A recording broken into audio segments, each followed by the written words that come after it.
Good afternoon, everybody. I'm Dáire Keogh. I have the great honour to be president of this university, and it's my pleasure to welcome you this afternoon to the launch of Compete, which is the Jean Monnet Centre of Excellence here at the university. As I say, welcome all our visitors. I'm particularly pleased to see so many students here and scholars from the university. Our two kind of guest speakers this afternoon need no introduction. We've got Presidente Enrico Letta, who will come first. Enrico is a great supporter of our endeavours and our academic pursuits here at the university. I think this is his third, certainly the third event in the university that I've witnessed him speak. I think the first was in 2018. And at that address, he spoke about Brexit, and he described Brexit in 2018 as the most disastrous political choice of the new century. Now we're six years into it, so we'll see what additional insights he'll deliver this afternoon. I suppose most kind of interesting for us as a university, publication of his report, Much More Than a Market. For us, the inclusion of that kind of fifth freedom in the area of higher education is particularly important to us. We describe ourselves, or we feel that we are a university, a European university in Ireland. So the recommendations there of the potential of the European University Alliances, the joint degrees, the European Knowledge Commons and the talent retention, all of those are hugely important to us. There's a very strong Italian flair in the room this afternoon, and in that context, I'm pleased to welcome the Minister for State for EU Affairs, Thomas Byrne. Of course, why the Italian connection? Well, as part of the presidency, that Ireland's counties are matched with the member states of the European Union. So the Minister saw that his own constituency was mapped with Italy, joined at the hip. You know, that's kind of, when you think of Italy, you think County Meath. It's a natural association. I'm delighted that our county here, Dublin, has been twinned with Greece. I'm also pleased to see the sponsors of today's event, not just today's event, but the whole kind of series and this whole endeavour. I've already seen colleagues and friends here from GSK Stockman, from KPMG Italia, from the Department of Foreign Affairs, and from IBEC, who's currently committed to support and sponsorship of the Institute. We look forward to the contribution from the floor for the round table that will follow. The excuse, and we don't need an excuse for debate, but the excuse for today is the launch of Compete. And this is a significant milestone for the Dublin European Law Institute. The Institute was established in 2024, and its purpose was to spearhead research on European issues and the future of Europe here at DCU. It's important for us. This project is a three-year project. It's the first of its kind in Europe, and it's focused on competitiveness and resilience. It's our second kind of Jean Monnet chair here at the university, and it follows on from a successful one before called Rebuild. So we've gone from Rebuild to Compete, and I predict that the next one will be called Win. Okay, I'm pleased that we have this kind of European support for these kind of enterprises and scholarship here at the university. It's an affirmation, as I say, and a reflection of our ambition to be considered a European university in Ireland, not just in terms of our location, but our character, our values, and our appeal. It's important for us. I'd like in that context just, and to finish up, just to thank the founding director of the Institute, Professor Federico Fabbrini, who will follow me up to the floor, the people again who worked to make today happen. So Mr. Charlie Halford, Charlie is here. Where's Charlie? Charlie is at the back, and Dr. Ian Cooper again. So I know that this afternoon will be enlightening and it'll be enjoyable. And with that, I'd be happy to hand you over to my colleague and friend, Professor Federico Fabbrini.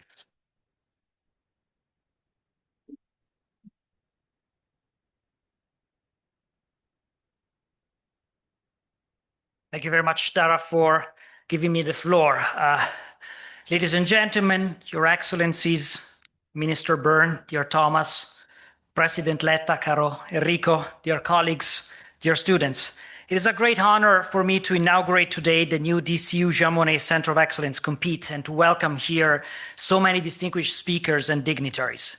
In my role as the founding director of the Dublin European Law Institute and previously the Brexit Institute, I would like to briefly present Compete, explain what the project is, and quickly introduce our two keynote speakers. Let me begin by pointing out, Dáire already did it, but the Jean Monnet Center of Excellence is arguably the most prestigious grant that the European Commission awards in the framework of the Erasmus Plus Jean Monnet Action Programme. Only a few of these are awarded every year. Jean Monnet Center of Excellence receives a grant, runs for 3 years, and rewards the existence of a recognized hub of research and policy expertise in a given field of European studies. It is therefore a matter of great pride for us here at DCU that Compete is the second Jean Monnet Center of Excellence to be ever established in the university as a follow-up to our prior Jean Monnet Center of Excellence rebuild, which I led from 2022 to 2025. This confirms indeed the status of DCU as the leading European university in Ireland.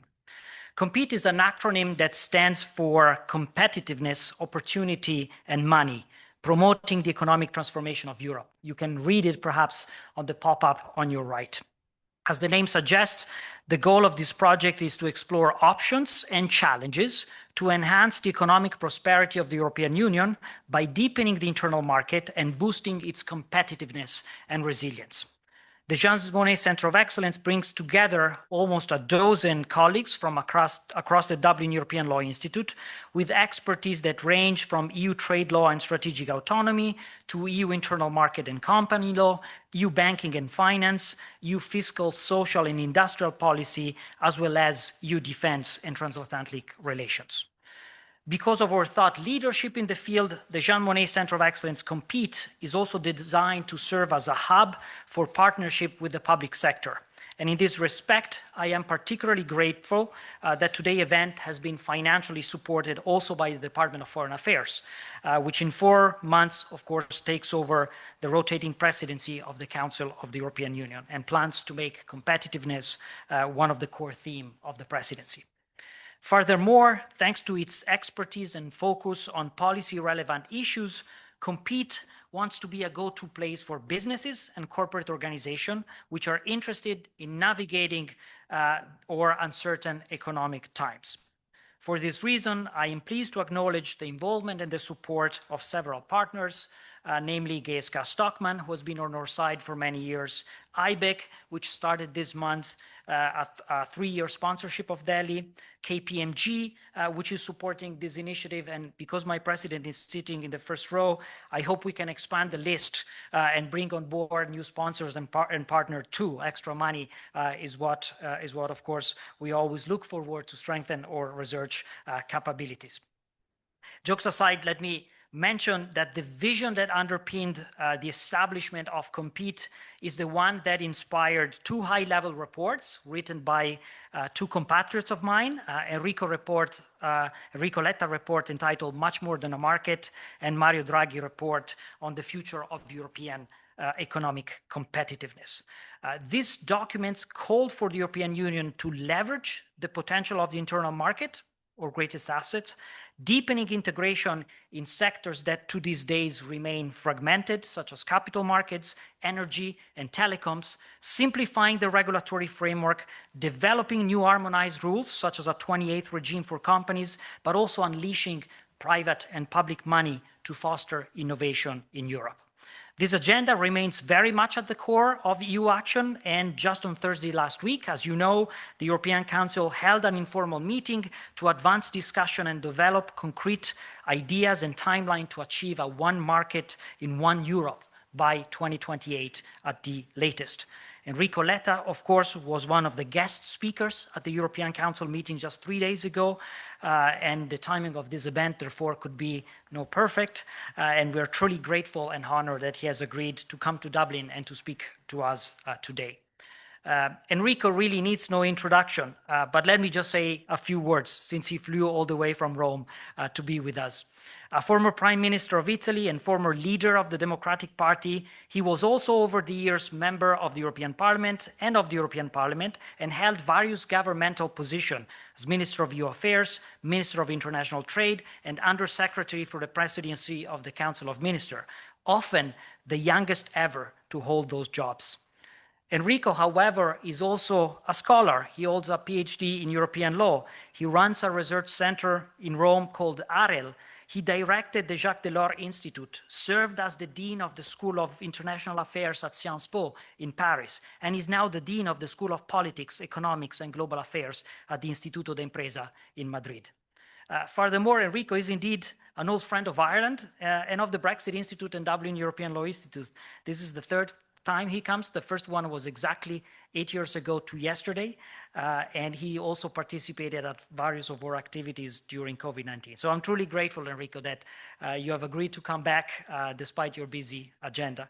And I'm also very pleased that Thomas Byrne has kindly joined us today, making visible Ireland's appreciation for Enrico's work and the state commitment to the future of our competitive Europe.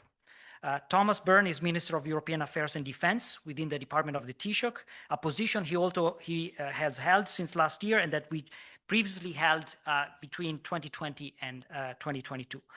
Like Enrico and like myself, Thomas is a lawyer, and he's also a longtime friend of the Institute. I think for you is the third time too, coming and speaking with us.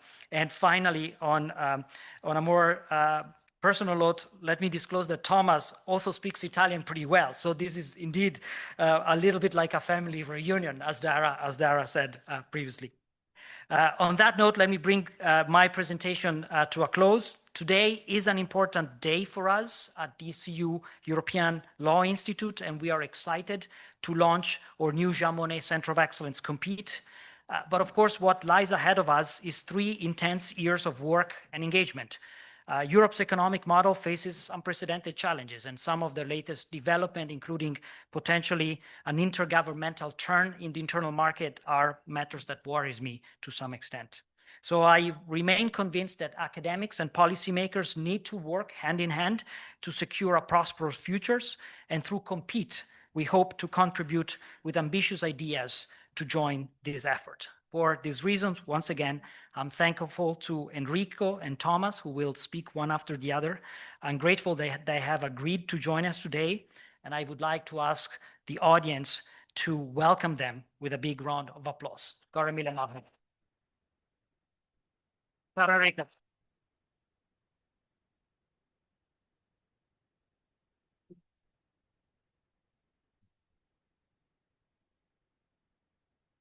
Thank you very much, Federico. Thank you, Dáire. Thank you very much for this fantastic welcome. It's really great pleasure for me to be here. And thank you, Thomas, for being here. I think we feel it's an important moment for European life. I would like to thank also the Italian ambassador in Dublin. Thank you for being with us, and all of you, students, scholars. It's a privilege for me to be here in this very moment at the launch of the Compete project. I'm very happy and very happy to be here to try to link, if I may say, your project, your initiative to what is happening today. So because of this timely coincidence with last week European Council retreat, I will adjust a little bit the sense of my introduction here, and I decided with Federico to try to bring you the sense of what we are doing now, and which is the topic that today is the center of our discussion, and with a strong link, a very important link with Ireland, because everything is here, everything I will try to say is linked to the potential of the success of Irish presidency of the European Council, of the Council of the European Union next semester. And so I am very happy, Thomas, you are here. I'm very happy that we had a bilateral discussion, and very happy that you will have in your hands the possibility to make this idea something that can be a success for Europe, which is the background of that. This is what I presented to the leaders last Thursday. And the discussion with the leaders was a very fruitful discussion. It was very positive. And it was a retreat, so no delivery for a retreat, but the delivery is for the next European Council that will take place mid-March. And everything will be in the hands of the semester under Irish presidency. As Federico said, the two reports are in the hands of the members of the European Council and in the hands of the President of the European Commission since 1.5 years. Last year was a year in which we started implementing, discussing, elaborating, but if I can be very frank with you, I had the feeling that we needed to jump in the next level of the awareness of what we need to do. And the next level is to avoid the fragmentation of having tons of measures or dozens of initiatives with a fragmentation that doesn't give the people the possibility to feel where we are going. And the need to start with a new narrative, all this path, for me, was as important as the contents are important. This is why in Thursday I decided to present this proposal. The framework of the proposal is in this slogan that is One Europe, One Market. And this slogan, One Europe, One Market, has as main protagonist the possibility to have this One Market Act that is there. The One Market Act that can be based on these metrics. And this matrix is based on 3 vertical points and 3 horizontal enablers. Why 3 vertical points? Why 3 horizontal enablers? Why is so urgent? And why this is, in my view, the most effective and the most powerful response to Trump's challenge/aggression to Europe. Because I strongly believe that what is happening in this very period is showing that our fragmentation within the European Union is the main reason of our weakness. Why? Because when the single market was created, you had a referendum here in Ireland, as usual. The single market was created between 85 and 92.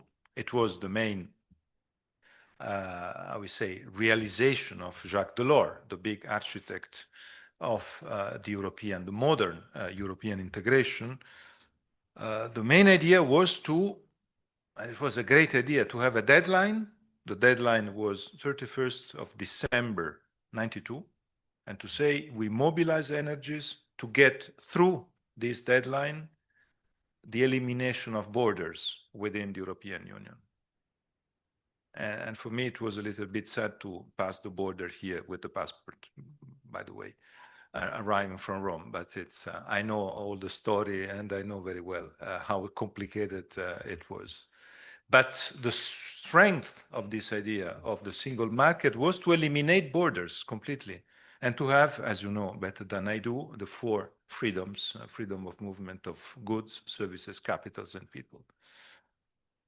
It worked, it was a success, and from these 4 freedoms, we decided to go towards the euro. That was the ultimate result of this integration.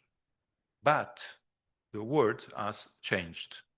And in these 35 years, the change at world level was, and it is so big that we can't continue dealing competitiveness and all the other issues with the same tools we created 35 years ago. For a very simple reason. because scale matters, dimension matters. And I put here the example of my own country, Italy, big European country. We were as big as China and India together when the single market was created. I know you're laughing, but it is true. China and India together, Italy the same in 92. Today they are 20 times Italy. We were part of the biggest economic revolution in the history of mankind. The rise of China and now the rise of India. Billion of people becoming competitive economies. And our countries, small countries, with the need to integrate, to be at the scale, to be competitive with these giants. And it is clear that we didn't understand how necessary it was to complete this integration before dealing with the big challenges, threats that we had in the last years. Russian aggression to Ukraine, Trump's arrival on the scene and what happened in the transatlantic relations, China's competitiveness challenge to the industrial framework at European level. In reality, the single market was created in 92, but the single market had two big limits since the beginning. But we were aware since the beginning of these two limits. The problem is that these limits today are becoming our big weaknesses. And the two limits were, first, a limit in terms of dimension of the market. We had the single market, we had the rules of the single market, but we didn't apply these rules to three sectors, these three vertical sectors that are crucial for competitiveness: financial markets, energy, connectivity. We didn't do because at that time we decided to move first towards the euro, so the monetary integration. And it was so complicated to digest the monetary integration that we decided politically to postpone the rest. First of all, financial markets, and to say, okay, first we digest financial market integration, then we go, euro, monetary policy integration, then we go towards financial markets and the rest, energy and connectivity. The problem is that the digestion was not easy, it was complicated in some countries, Germany, France, my country, it was not easy. But then we had the financial crisis. Then we had Brexit. Then we had COVID. And then suddenly we arrived with this Russian on the one hand, Trump on the other hand challenge. And we suddenly realized that maybe it was too late, but we had to recuperate 35 years on these three.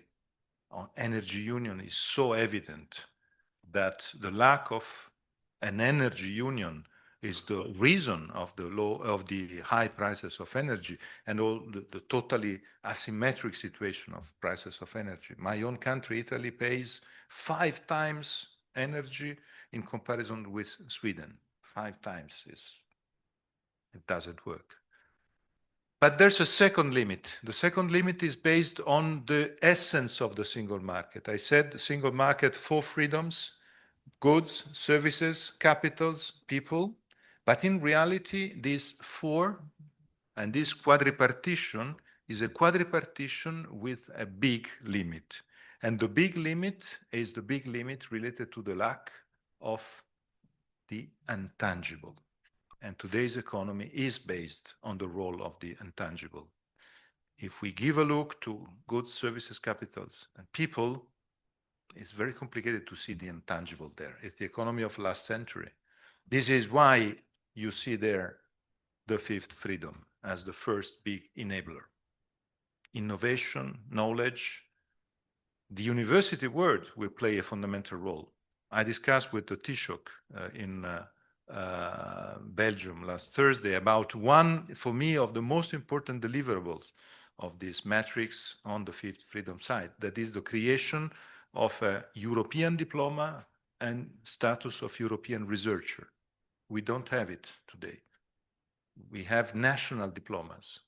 The mutual recognition is a mess. You know better than I do. For students, for universities, for families, it's totally crazy to have national and not with mutual recognition diplomas. The lack of a status of a European researcher is another big point of weakness.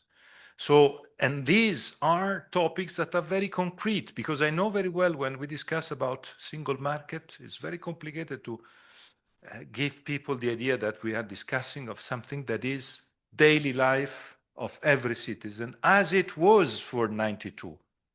I always start my classes saying that 92 means Erasmus and Ryanair. Without 92, no Erasmus and no Ryanair. And all the students that are in my class are Erasmus and Ryanair students, of course. So it is fundamental to link all this discussion to concrete daily life of the people. So now we have this opportunity to recuperate and to try to be as concrete as possible, which is the idea in terms of tools and in terms of engine. The idea is to ask the leaders to accept this project. In the first discussion we had Thursday, they had a first green light. They gave a first green light.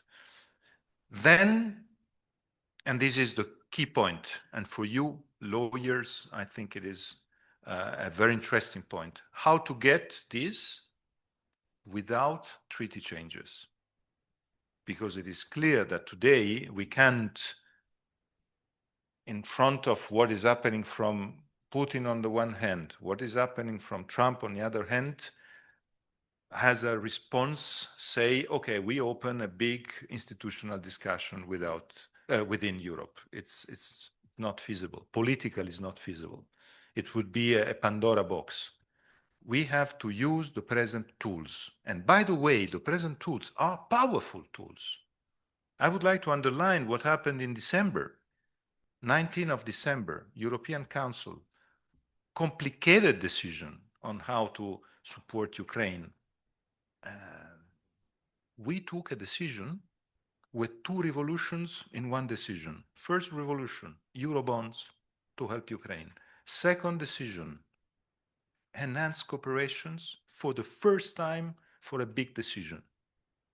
Two revolutions in one day, and showing that the tools that are available are enough to be successful. I'm federalist. I'm very much against any veto power. But I know that if we start a discussion today to change the treaties in that direction, that discussion will absorb all the energies. So the decision of December shows that the present tools are allowing us to overcome the limits and the problems of the present European discussion. So I think we have to move with the present tools, and we have to do so with the possibility, the idea I presented to the leaders, Thomas, is to use both the idea of an interinstitutional agreement among the different institutions, Parliament, Commission, Council, and to have a letter from the presidents of the European institutions and the rotating presidents, taking, I would say, the big responsibility to create this package, this One Market Act. The package will be the next step after the single market, with the idea to have within this package all the different legislative measures that are the legislative measures related to the 6 points I mentioned. So, for instance, all the part related to the Savings and Investments Union, the Digital Networks Act, the part related to the creation of a grid on energy that can be interconnected, the proposal on the 28 regime, von der Leyen, I can tell you that von der Leyen in the meeting said that she will present a proposal from the Commission on the 28th regime in April. So we can have this comprehensive package with all the proposals, and we can keep the coherence of the entire idea. I think this is the most important and the most effective reaction to what Trump is doing. To say we create one Europe, one market. And this unity is the only way to be really effective on many important subjects. Knowing that there are many specificities in many countries, I know very well the discussion in Ireland, for instance, on the Savings and Investments Union is related to some aspect related to the supervisory discussion and so on. And we know that we have to be creative in finding solutions that can allow all the member states to be on board. It would be totally crazy to think to impose solutions or to not to find the right agreements. And I'm sure that that can be the way in which we can work.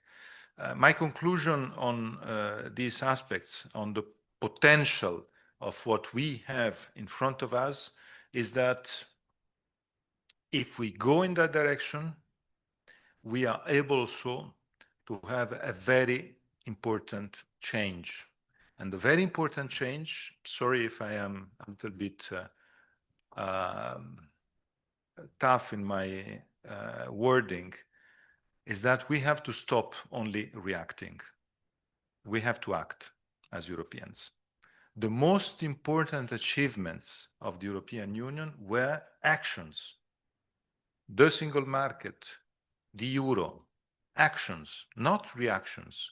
Not reactions to one American president or to the Russians, or actions. Competitiveness today needs these kind of initiatives because we need, why I didn't mention it because I wanted to focus my presentation to this.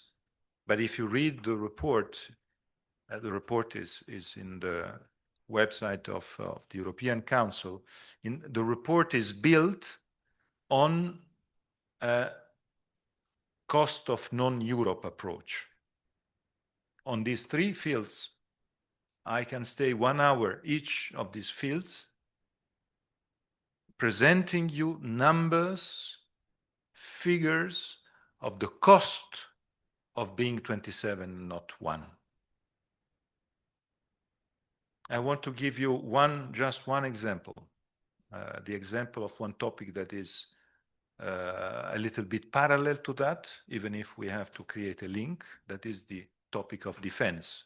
And I mention this topic because I know that Ireland is a country with a particular approach to these topics. But if you take the entire European framework on defense, we had this big challenge in the last 4 years. I have the numbers, and I put the numbers of the first 2 years within the report.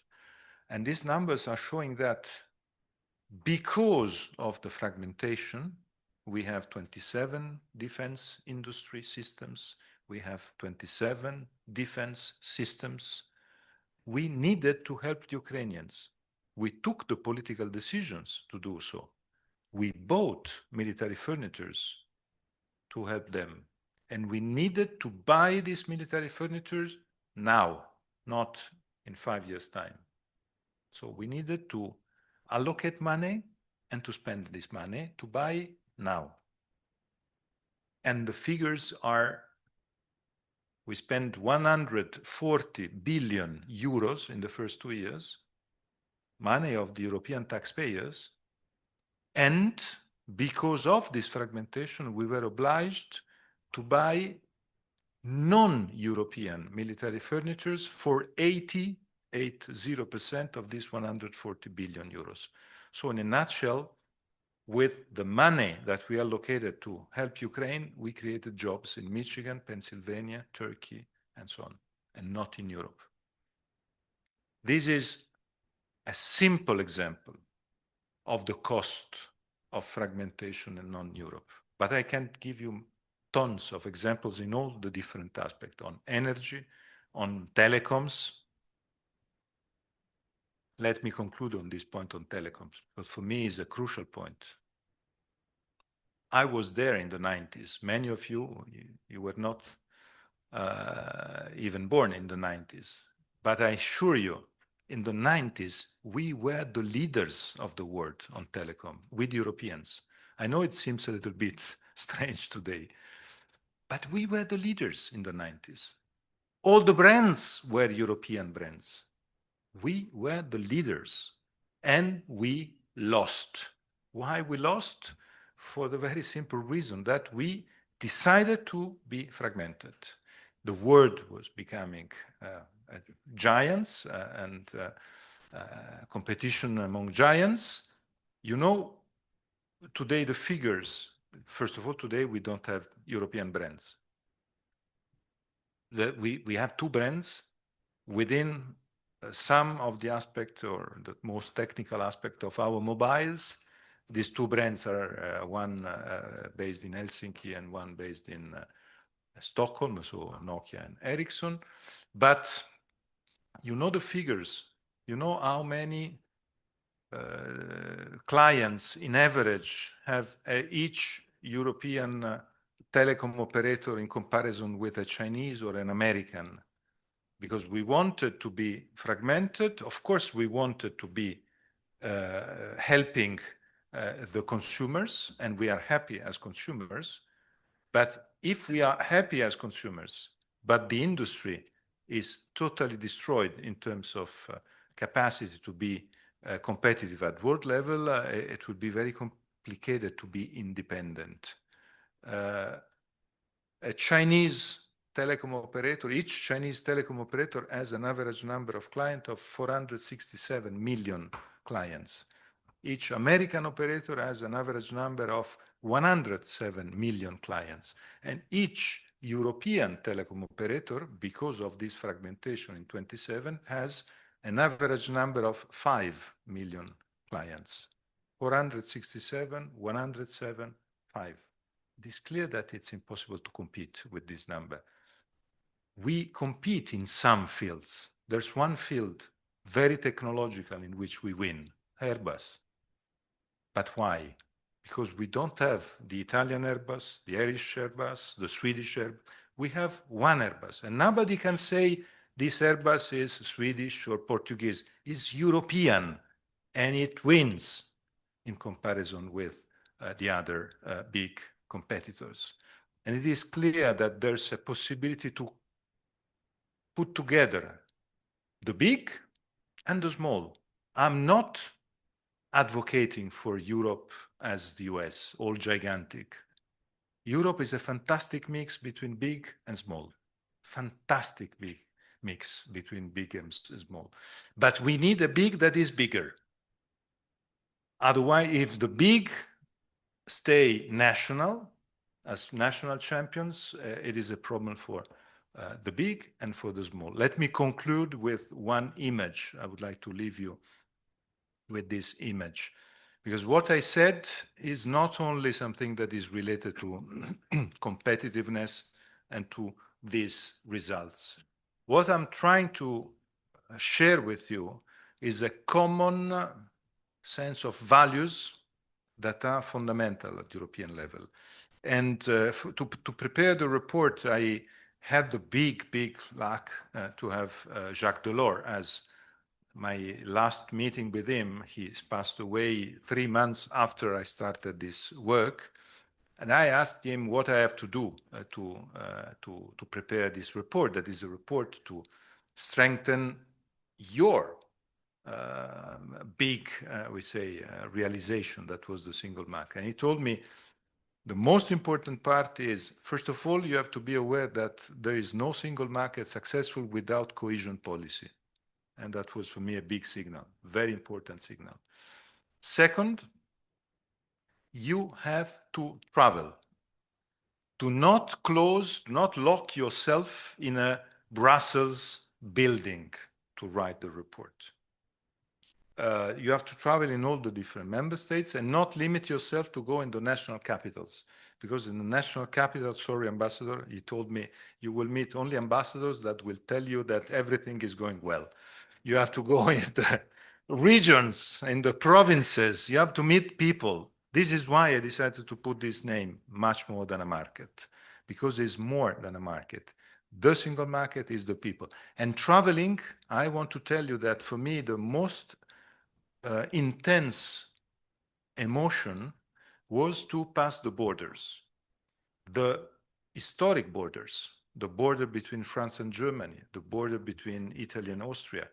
And I passed these borders so many times without having the feeling I was passing the borders, but thinking every time that there were hundreds of thousands of coffins of young people of your age, males, there, because before the birth of the European Union, the rule in Europe was that 1, 2, or 3 of the males in a family, we used to send them to kill or to be killed, to move a border 30 kilometers east or 40 kilometers west, 50 kilometers south or 20 kilometers north, with the idea to die for a border.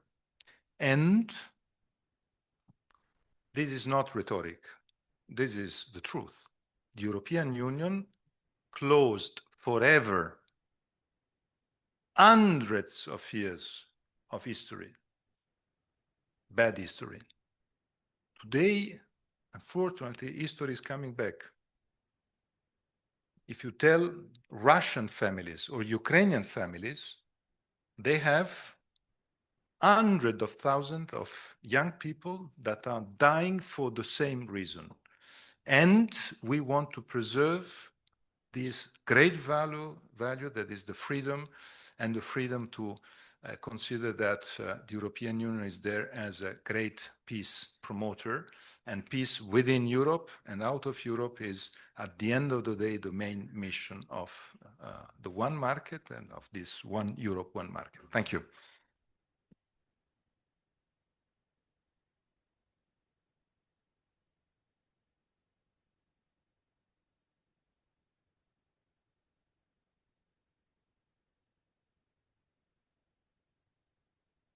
Grazie Enrico, è un onore darvi un benvenuto qui oggi a Dublino a DCU. Grazie mille. Quindi usle buona mo fucas a gowal leis olscoil carroch valia clias ocht cura hort doing don Uachtaráin Letta agus dom hain agus Steve Galer doing Galer van show in Neomh.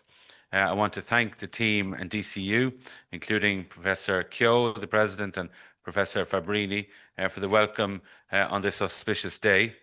I think the opening of the new Jean Monnet Centre of Excellence is no small achievement.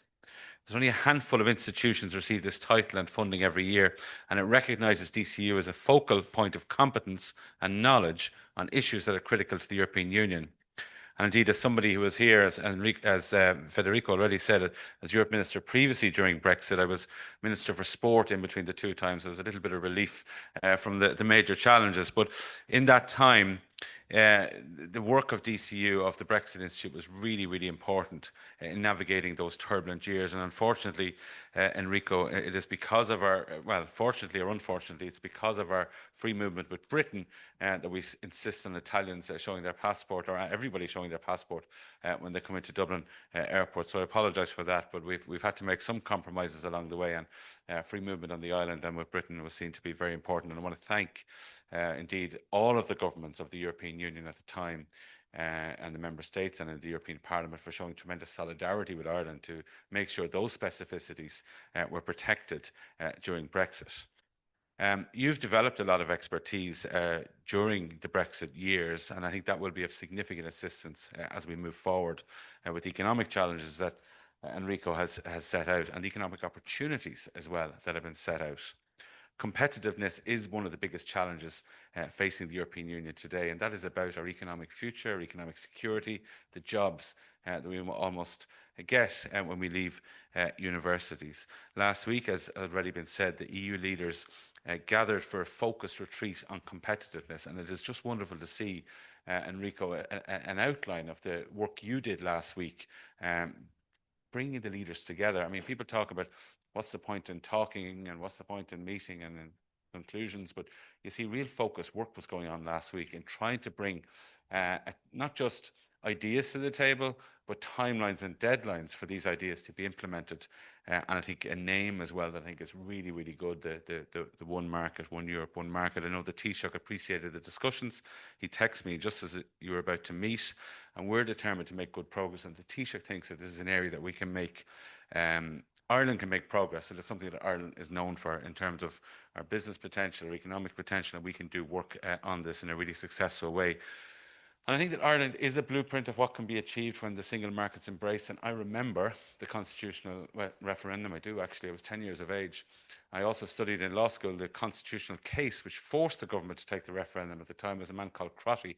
He went to a High Court judge's home on Christmas Eve, I think in 1987 or 86 maybe, to prevent the government, to seek an injunction to prevent the government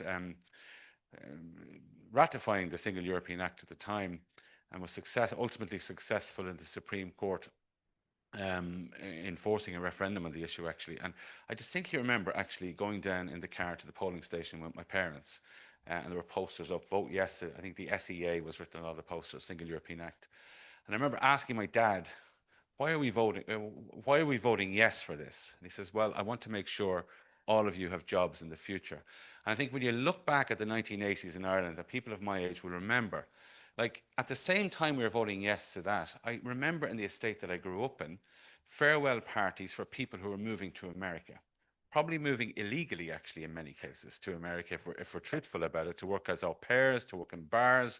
And I have so many memories of being on the street, waving goodbye to neighbours who were probably just a little bit older than me, who came of age at 18, 20 before the country economically started to prosper in a greater way. And there were sad days, but in truth, because of the European Union membership, because of the Single European Act, because of the development of our education system, which happened in parallel to that, and DCU being a prime example of that development, this country has certainly come of age economically.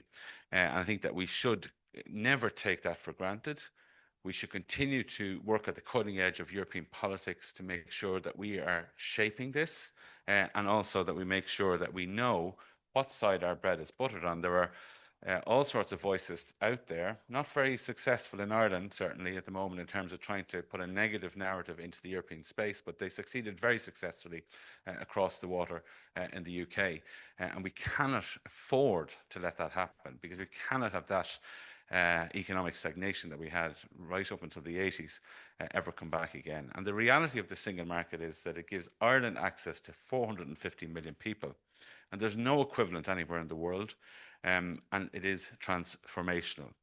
Europe faces complex challenges on multiple fronts, and some of them indeed are of our own making. Over-reliance on single suppliers, a lack of investment in infrastructure, slower response times, and we're now been taking over many innovative industries. And Enrico mentioned the telecoms industry. Again, I had reason to go to America quite frequently in the late 90s and the early 2000s, and I distinctly remember that our phone system in Europe at the time was much more advanced than the American phone system in terms of cell phones and telecommunications at the time.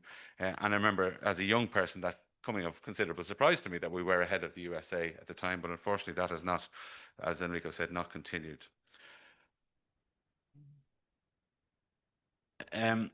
We know, despite the single market, we have focused on the external trade issues, and they've been very, very important. We're trying to reduce external trade barriers, and we've seen various moves in that respect, and many of them in the news recently, and will continue to be so. And we support what the European Commission is doing in terms of expanding markets around the world for European consumers. But we also know that there are internal tariffs within the internal market, and that could be bureaucracy, administrative duplication, to name but a few examples. One example I had last year was when I visited France, I met a company that produces boilers for heating in Ireland. They're allowed to sell those boilers in France, of course, the single market allows that. But a local administrative rule from a local municipality in France mandates a certain design of the boilers, which totally impacts on the manufacturer here and then the cost to the ultimate consumer. So while we have a single market for goods, we're trying to get a full single market for services, but there are other blocks all around the place that I think we must continue to keep an eye out for. The IMF reckons actually that these types of barriers cost 40% for goods and 110% for services. They're way higher than the tariffs that President Trump even initially sought to impose on the European Union. They are an own goal. They work against our competitiveness. They work against our growth. Energy is too expensive. We know that better than most. When President von der Leyen spoke recently about energy, wrote recently to the leaders about energy, she highlighted energy costs in Ireland because we are extremely dependent on imported fossil fuels. We have been slow in deploying renewables. We are stepping that up, certainly here in Ireland, but we need to reduce our external dependencies. We need to strengthen our energy security. And therefore, because of that, we can, I think, lower costs for business and consumers. I think we can tackle the challenges head on. We have guidance that has been given to us by Professor Letta and indeed by Mario Draghi as well. I really appreciate the work that Enrico has done in relation to the fifth freedom in the EU on research and innovation. You also underscored the need to better mobilise finance in the European Union through the Savings Investment Union, the Capital Markets Union. We need to facilitate EU firms scaling up in Europe. And as somebody who first visited Italy while interrailing, I appreciate your focus as well on high-speed rail between European cities, which is not really a thing. It's actually quite extraordinary if you do want to get, say, between Luxembourg and Brussels. You can do it by train. I've done it by train, but it's not high speed. You'll be quicker in the car, much quicker in the car, even between those cities. And it's certainly not beyond that. So even your report even talks about that too. And I certainly understand and appreciate that. But you spoke, when you wrote your report and compiled the report, you highlighted the need to shore up our economic security almost 2 years ago. Then Mario Draghi also called for greater innovation, decarbonisation, economic security and financing. And the EU is taking these recommendations forward with a comprehensive simplification agenda, proposals for the Savings Investment Union, targeted measures for energy, and a lot more on the way. And as we prepare to take the presidency of the Council of the European Union this July, we see competitiveness as one of our top priorities and an area, as I said, that we can add value to. So we want to support the single market, deepening the single market. We want to transform the single market. And I have to say the idea of one market sums it up really, really well. We need to, again, it's energy, connectivity, supply chains, all very, very important, and deepening our connections across member states to unlock the full potential of the internal market, whether that's physical connections, whether that's trade connections, whether that's people-to-people connections, or indeed academic connections. All of that helps to unlock the full potential of the single market. And deepening and completing the single market is absolutely overdue. It's long been an Irish priority. That referendum was in 87 or 88. It's a long, long time ago since the Single European Act came in 1992. And I think that we need to complete it now. A savings and investment union can unlock access to finance for new investments and firms and give more choice to consumers. It will help SMEs to scale up in Europe rather than going to the US, as many of them do, if we're honest. If we look at some of the more successful companies, the objective seems to be, the ambition seems to be to go to America. It's the mark of success, and I can't blame people for wanting that success, but I think it's time that we allowed the circumstances to exist within the European Union where a listing in the European Union can be possible with appropriate financing. The proposed approach to establish what is called a 28th regime, but I think EU Inc. or European Union Incorporated is probably a better term in terms of a company that can operate across borders. I think that's something that we support as well. We base this on company law, which allow firms to register across all member states as our approach, rather than go through 27 separate application processes. Finally, we need to future-proof and transform our market so that the market is fit for the challenges of the future and can provide the economic security that the European Union has long become known for. Simplification, again, is another project that's ongoing. This will, we believe, improve the ease of doing business, in particular for small and medium enterprises. Ireland is a strong supporter of the EU simplification agenda.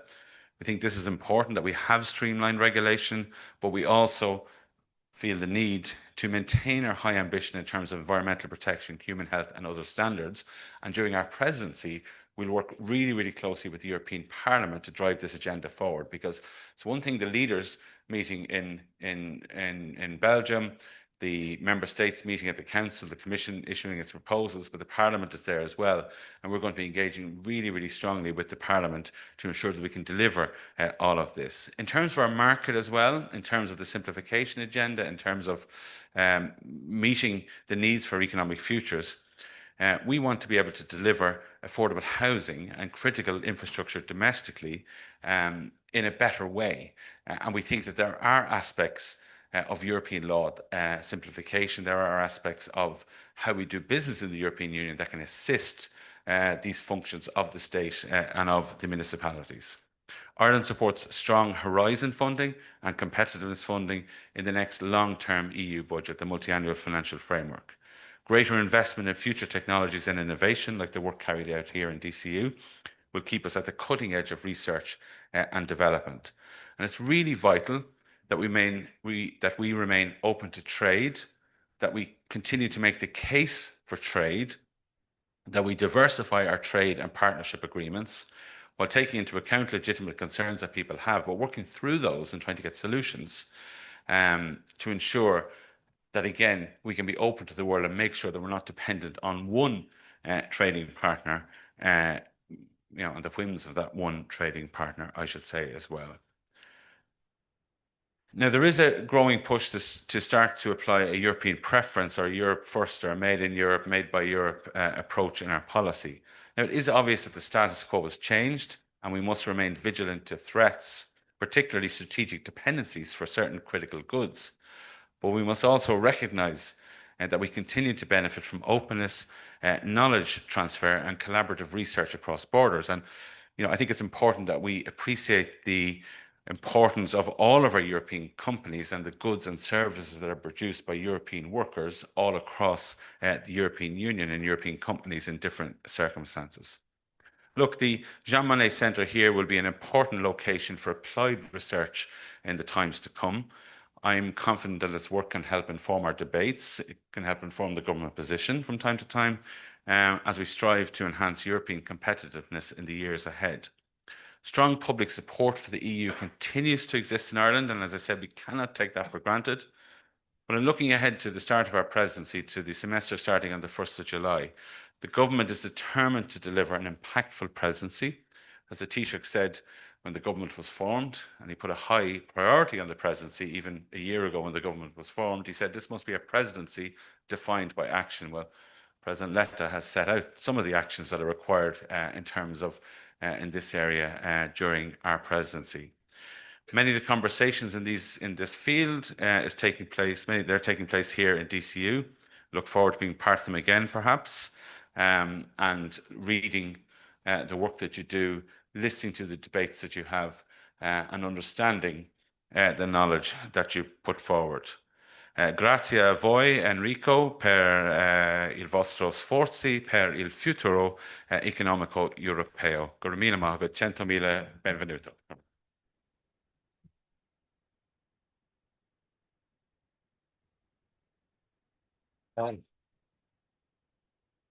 Ambassador, colleagues, friends, just on your behalf, I'd like to thank our two speakers for setting us up this afternoon for this debate. I suppose two-level approach, President Letta, that high-level piece that challenges us all to create the kind of Europe, not as the kind of Europe that we wanted to be.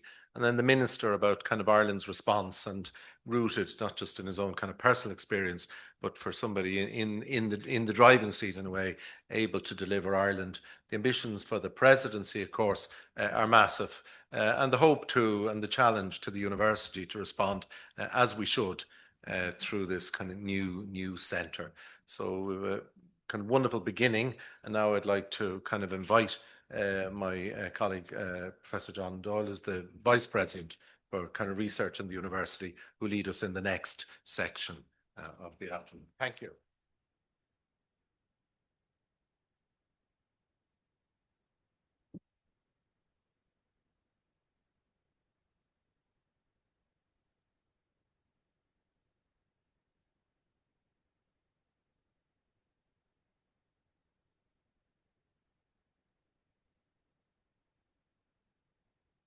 Lots to think about here, sure. Both intellectually, but also how you respond to that at a European level and for Ireland at an Irish level. And we have 4 people join me on stage now who are certainly going to help us to frame that coming from different perspectives, I respect, but certainly all with a deep knowledge over many years around these issues. And just introduce them and then invite them to join me here. Andrew Byrne is the Director of Interdepartmental EU Policy Coherence in the Department of Foreign Affairs, and he's the Regional Director of Responsibility for the Nordic-Baltic region. And before joining the Department of Foreign Affairs, he worked as a foreign correspondent in sort of the EU policy area. So a deep background. So Andrew.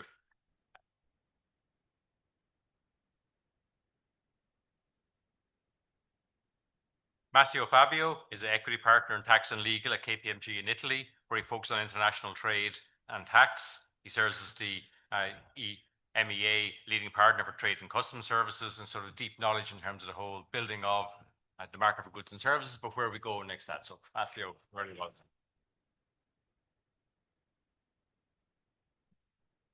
Danny McCoy is Chief Executive Officer of IBEC, Ireland's largest business representative organisation, but perhaps more crucially in this context, one of the largest in Europe in this regard. Danny has led IBEC since 2009. It's now a 50 million organisation with 330 employees, so really a serious business representative organisation at European scale. Danny, you're very welcome. Valeria Scola is equity partner with GSK Stockman, European law firm with 250 lawyers across Germany and Luxembourg, and regular visitor to Ireland in terms of their client base here.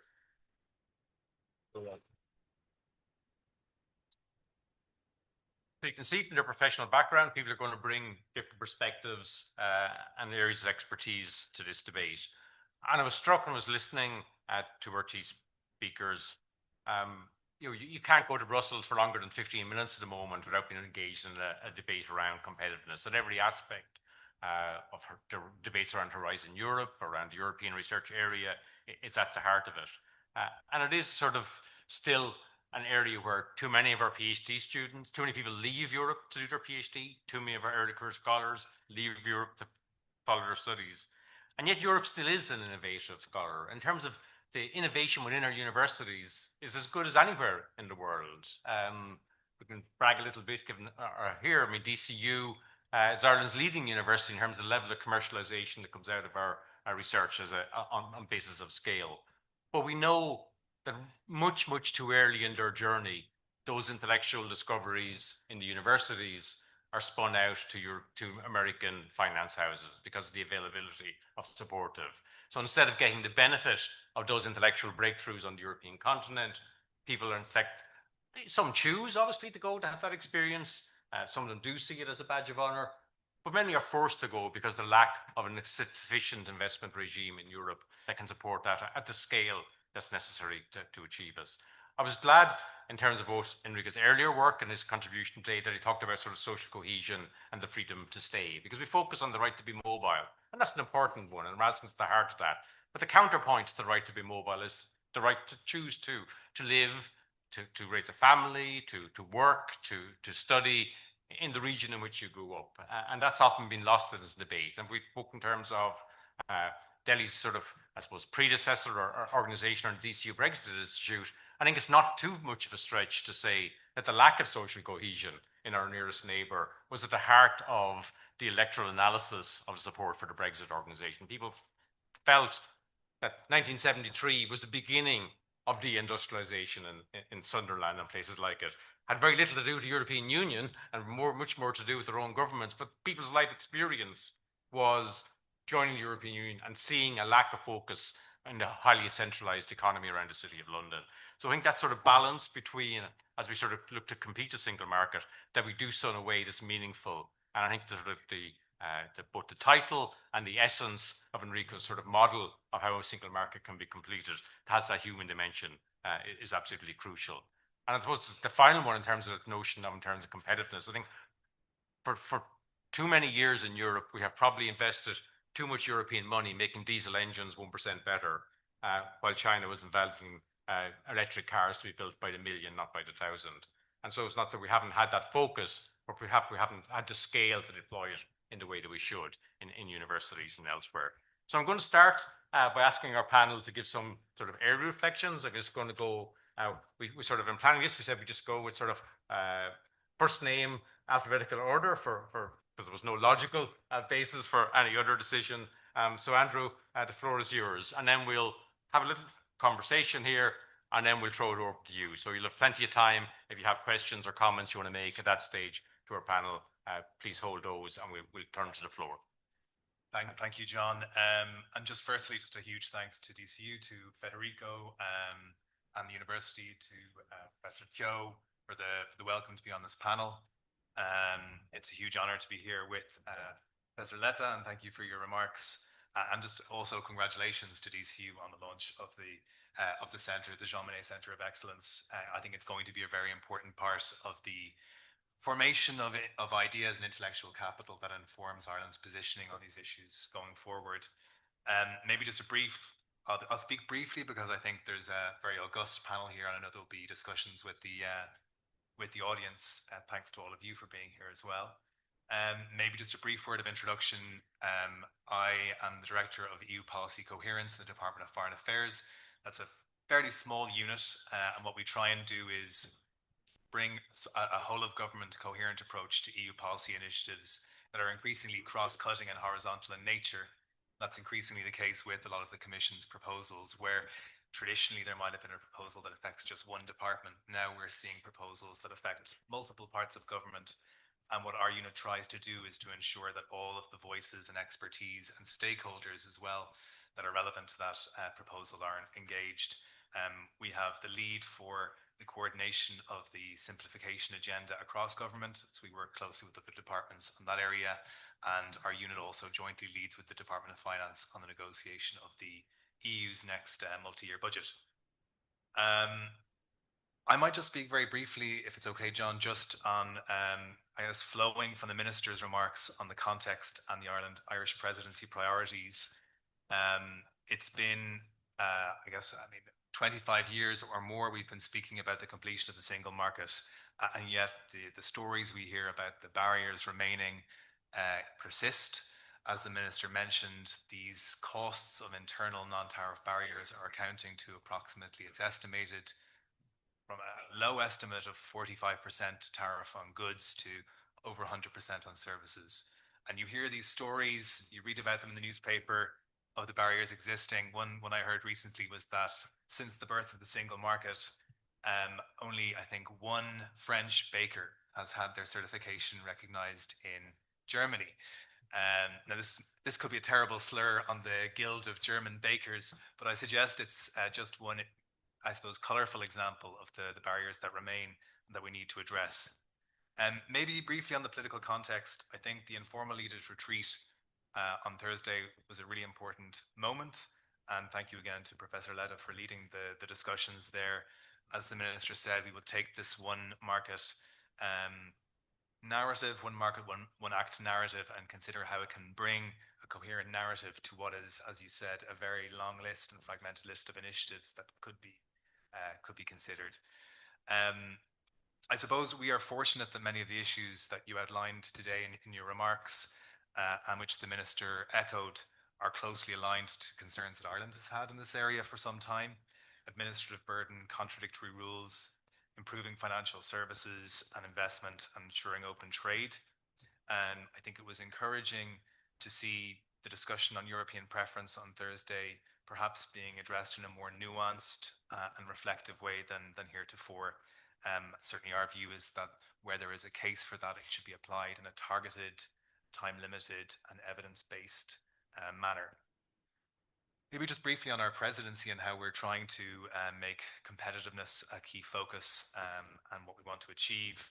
I suppose, to be frank, we have to acknowledge that the Commission has the sole right of initiative, and so the Irish 6-month presidency, we are inheriting existing proposals from our Cypriot colleagues.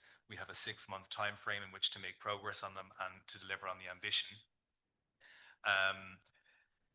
I suppose in this area, we're looking ahead from the informal retreat this month to the European Council in March, and a clear message from the leaders to power that agenda through our presidency. Where we see priorities to advance the agenda, it includes advancing the single savings and investment union to unlock capital for firms operating in the EU. We will be looking to progress the 28th regime, which, depending on the principles of design, and some of these questions remain open, should be of great interest to firms seeking to establish themselves in more than one EU country. In terms of competitiveness, there's also issues around energy costs, as was discussed. And I know our colleagues in the Department of Energy and Environment have been keen to make sure that we as Europe are ensuring through the grids package, through the MFF, through other elements, other tools at our disposal, that we're connecting the areas of high renewable energy generation potential with the areas of demand. And we in Ireland know all too well about the potential for harnessing offshore wind in the Atlantic and offshore in Ireland. And we need to make sure that that potential is connected into the European energy market. We look forward to the Celtic interconnector joining us to the European grid via France very soon. And we need to see the MFF, we feel, further focus on energy interconnection. Maybe just a couple of points on simplification. I mentioned our unit works on this. The Commission has brought forward 10 simplification packages so far. The leaders have called for them to continue with a constant stream of further simplification initiatives. For Ireland, the government has identified a number of national priorities. These include things like the digital simplification package, which we think should be useful in allowing Europe to establish itself as the trustworthy location of choice for digital innovation, while maintaining a high level of protection of data privacy and standards for citizens. We also see priorities in terms of the simplification of regulation around medical devices and medical technology, which is an industrial area of excellence for Ireland. And the government has also identified measures that can support the delivery of affordable housing and critical infrastructure as a top priority for us. Housing is, of course, not a European competence, but we feel that we welcome the Commission's proposal on environmental simplification. We think that the Commission can go further in terms of identifying where there are blockages to the delivery of those things that are so important to people in affordable housing and in transport and energy infrastructure. Just to say a final word perhaps on European preference. This was, as the Minister mentioned, the focus on a made in Europe or a by Europe approach to industrial policy. I think the government fully shares the concerns for the EU's competitiveness and resilience. So where there are critical vulnerabilities for the supply of certain elements, there's a clear understanding we need to identify those and respond appropriately. But it needs to be a balanced and outward-looking approach to improving competitiveness. We don't improve Europe's competitiveness or the competitiveness of European companies by shielding them from external competition. Rather, we need to make sure that they still have the opportunity to work with foreign partners. They still are collaborating with suppliers who are at the cutting edge of technology. And so our stance is that where European preference applies, it should only be permitted in clearly defined instances where there's a strategic imperative to do so. It needs to be proportionate. It needs to be risk-based. And so we live in a globalized world, and interdependency is part of the globalized world we live in. So we need to be prudent, but also cautious about approaches that might somehow hold our industry and companies back. Look, I feel like I've spoken for long enough, John, but very happy to participate in the Q&A, and thanks again for the kind invitation. Great, thank you.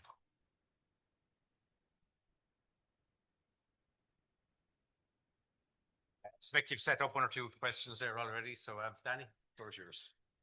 Thank you, John. Thank you, Chair. It's a great pleasure to be in the company of Professor Letta again. And Federico, congratulations to you and the team here on the achievement of setting up the Institute, and particularly Jean Monnet, affirmation on that. Thanks to everybody who's come here today. It's a very important topic. By way of background, probably half of my career has been in academia and research institutes, starting off here in DCU, but I've been at research institutes and central banks. And thinking back in those times before 20 years in lobbying, is we've had a base consistency on which we could focus on three factors, and I want to kind of maybe elaborate on those three factors. But they've been, visually, if you can think about these three factors inside a box, inside a frame, the three factors are sustainability, competitiveness, and security. And they existed in a legal context of certainty, or relative certainty, on property rights.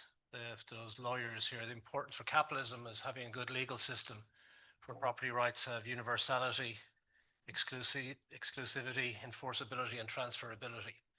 And these were taken as a given throughout my career. So you could focus in on things like monetary policy and fiscal policy with some certainty that you existed in a very firm, business-friendly context of legal certainty. And so that's where that box pertained. And we could then get around the focus of within those three factors, sustainability, competitiveness, and security, these were in some sense inter pares. They were pretty equal, but we could put an emphasis on one at any one time. And it's arguable in the European Union over the last 15 years after the great financial crisis that sustainability was primus inter pares on those three. And then in 2022, two things happened. Obviously, in the European neighborhood, the invasion of Ukraine by Russia gave rise to the competitive cost surges in the energy in particular, which got a lot of member states and businesses focusing on this issue. But also fundamentally, interest rates started to rise globally from the great expansionary fiscal contractions that we had, the quantitative easing that was going on for 15 years. And so with the interest rates rising, we had the reemergence of shareholder capitalism, which had been in abeyance, where we went to stakeholder capitalism, where a lot of the ESG agenda had a primacy internationally. In that stage, the United States had abandoned the ESG agenda long before Donald Trump ever came back into the electoral politics for a second time. And we saw that this capital movement, the savings investment that we're talking about, is acknowledging that we as Europeans weren't watching what our competitors were doing on that particular agenda. And we saw not alone our capital, but also our companies, as Minister Byrne talked about, start to move after European capital to the New York Stock Exchange in particular. Ireland, in 1 year alone, lost BMOTs of Smurfit Westrock, Flutter Paddy Power, and CRH to the stock market in a single year.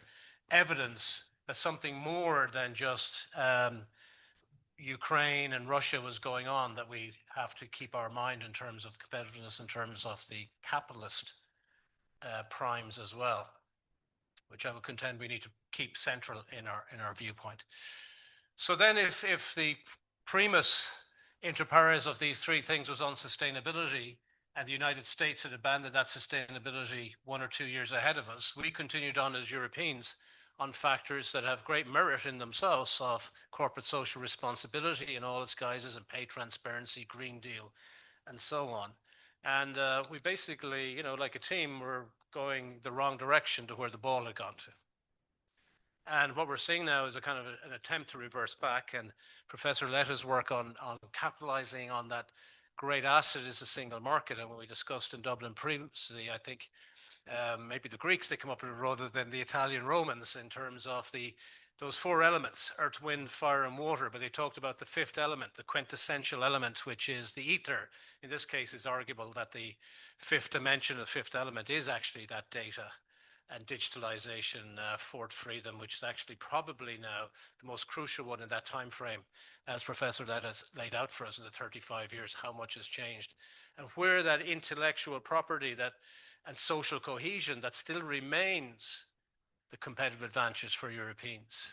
If we can harness it, we still remain coherent with a social model that if it can stand the test of time will actually probably be our greatest assets, where other societies in terms of their distribution of their wealth look very unsustainable. It's just a question of who can stay standing longest, perhaps, but to put the emphasis on that social sustainability is still critical. However, as Europeans, we decided that the primus had changed and it was on competitiveness, and your contemporary and former Prime Minister Draghi was given the task, in addition to the single market, to look at the competitiveness. And the Draghi report, I think, has been one of the most underappreciated of what it actually is talking about. It's talking about European competitiveness, not talking about member state competitiveness.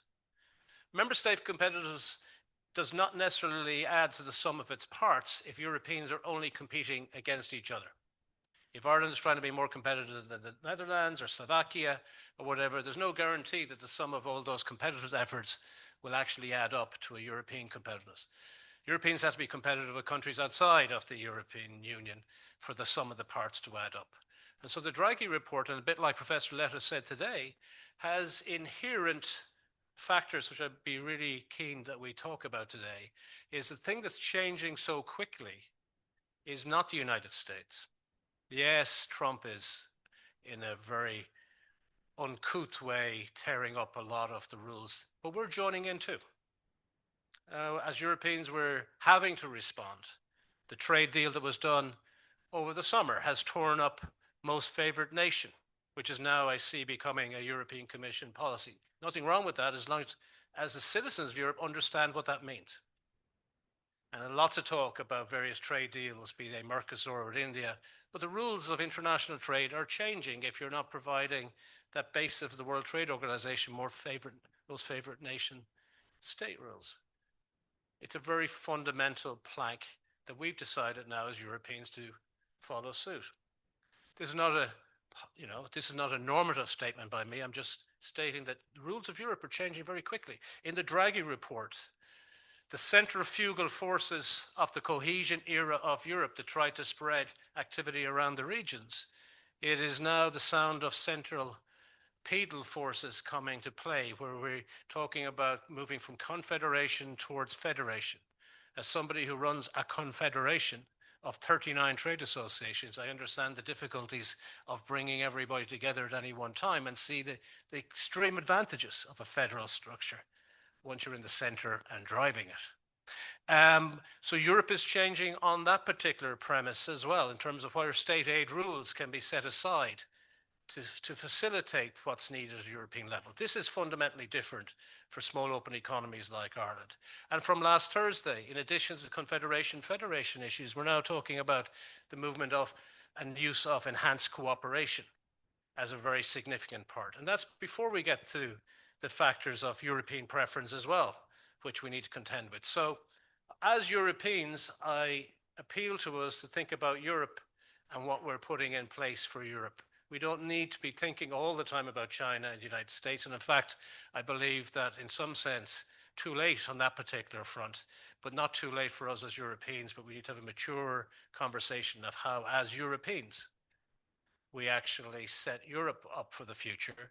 And that may or may not have 27 for the 28th state. So I definitely contend that you go for a different name, the 28th state, to future-proof, but also that we take on board that the fundamentals outside the box now require that why has Europe found itself having to tear up this so quickly is because we do not have a defense or security structure that is fit for purpose at a European level. We've been left too vulnerable on too many items, be they on our energy side, with ultimately sources that became unsustainable and unreliable, on international trade and capital fronts. Very similarly, it's arguable that we can no longer depend on some of the certainties that were out there before, including the reserve currency, that is the dollar, is certainly in play now. And then if that is the case, we need to define resilience much more significantly, where resilience is where the primus inter pares now is. It has moved from competitiveness actually to security.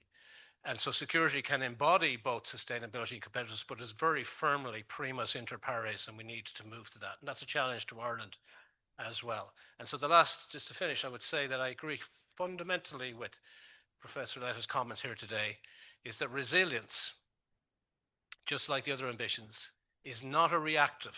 We generally think as resilience is when you're hit, you can get back up. Resilience can also be proactive, that you get ahead and that you are resilient for the future. You don't have to get hit first. You can actually take actions and not be reactive. So I encourage Europe to be in action mode, not in reaction mode.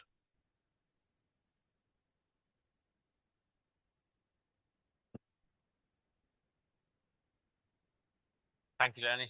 Massimo? Oh, thank you. First of all, I would like to thank Federico Fabbrini for inviting me here. It's a pleasure and it's an honor to stay with these excellent, extraordinary speakers.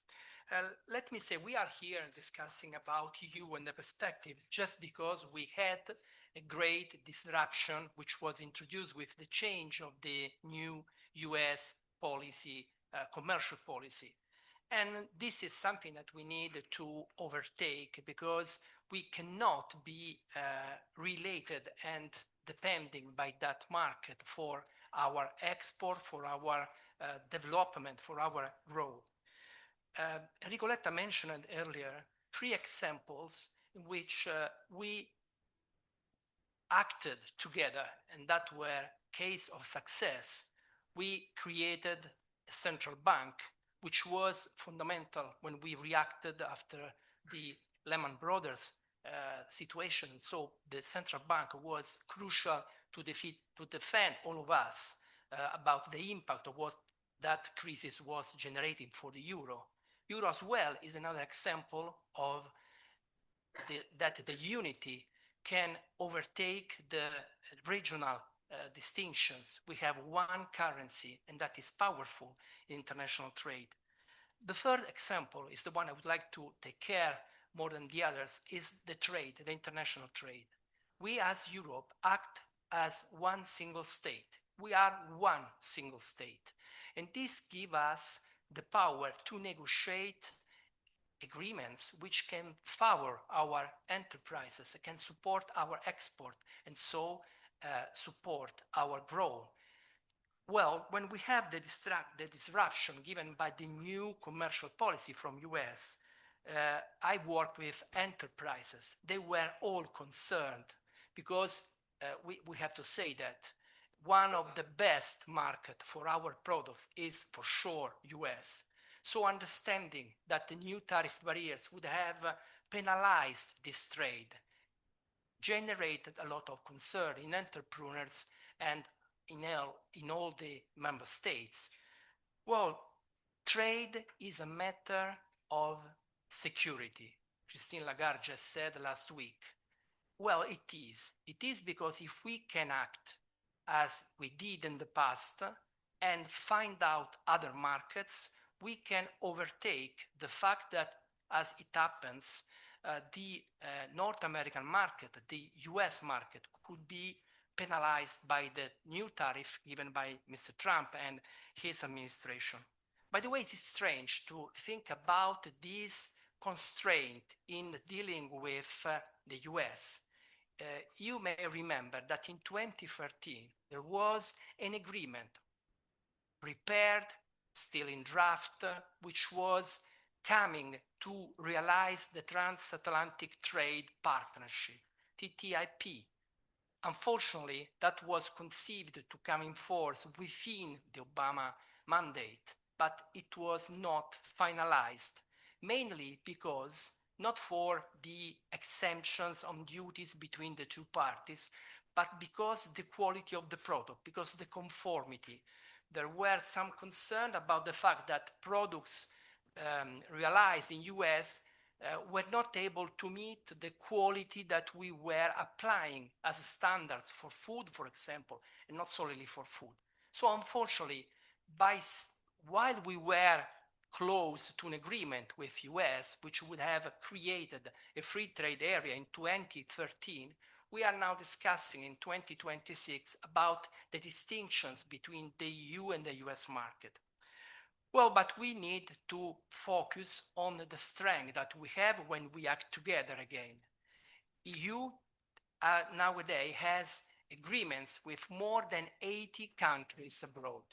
And these agreements are not only based on the exemption on duties to ease the export of our products and to ease the import of foreign products which are not produced in our country, and so generate an opportunity for our enterprise and for our consumers. But also these agreements allows us to trust in products coming from abroad, because it's not only the matter of exempt duties, but in these agreements there are specific standards required in order to exchange product with the same standard quality expected from the EU consumers. So it's a way to extend a free trade area, not only to a single counterpart as we did with UK, Canada, Japan, Vietnam just recently. It's the way to generate a free trade area with different counterparts, different partners, managing what is the market, the global market, and acting as EU, as one single country. Well, let me say that the disruption generated by the US change of policy with the Liberation Day last 2 April 2026 gave a boost to the awareness of EU in international trade. And as you know, in the last weeks, we saw the Mercosur agreement, the agreement with India, the new potential agreements with Indonesia, Australia, and these represent new opportunities for us, for you, to keep growing and to establish strong and effective relationship with counterparts in order to overtake, if there will be any, the penalization that we would have with the US market. This means that our companies, our products, will be able to reach other countries, and products from those countries will be able easily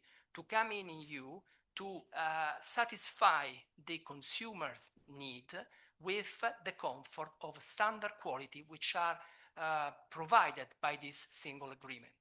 So the agreements add also some sustainability topics, because the Green Deal, what we wanted in order to limit the CO2 emissions has been exported in this new agreement. And so there are also specific provisions in order to guarantee a uniform approach, as you, as a single state, as a single country, and the other counterparts that by signing this agreement will act as we expect they to act. And this is interesting, because in this huge environment, as a free trade area, we will have no duties, the same standard quality, opportunities for our countries, opportunities also for our services. And this would increase the opportunity to grow, hopefully in peace, as it was in the last 80 years. Thank you very much. All right, thank you.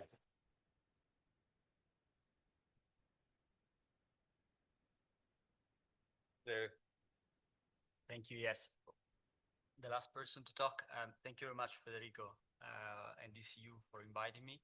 I'm going to talk a bit about capital markets and the Savings Investment Union. Oh, thank you very much.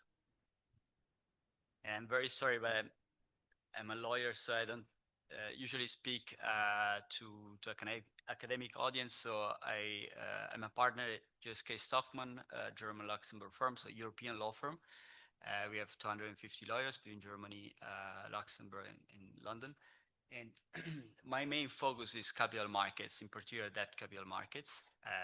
And so that's why Ireland has been one of the main hubs, together with Luxembourg, for capital markets. It's great honor to be here to talk about my favorite topic.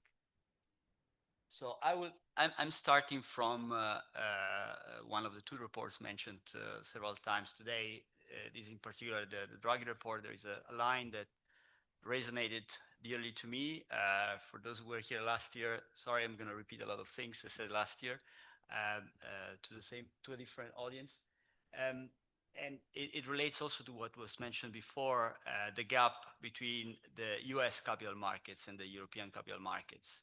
And it affects all of us as European citizens, as let's say, people using our savings, our investments. I don't know how many of you invest in capital markets, but effectively it's much easier for a European to invest in US capital markets than in European capital markets very often.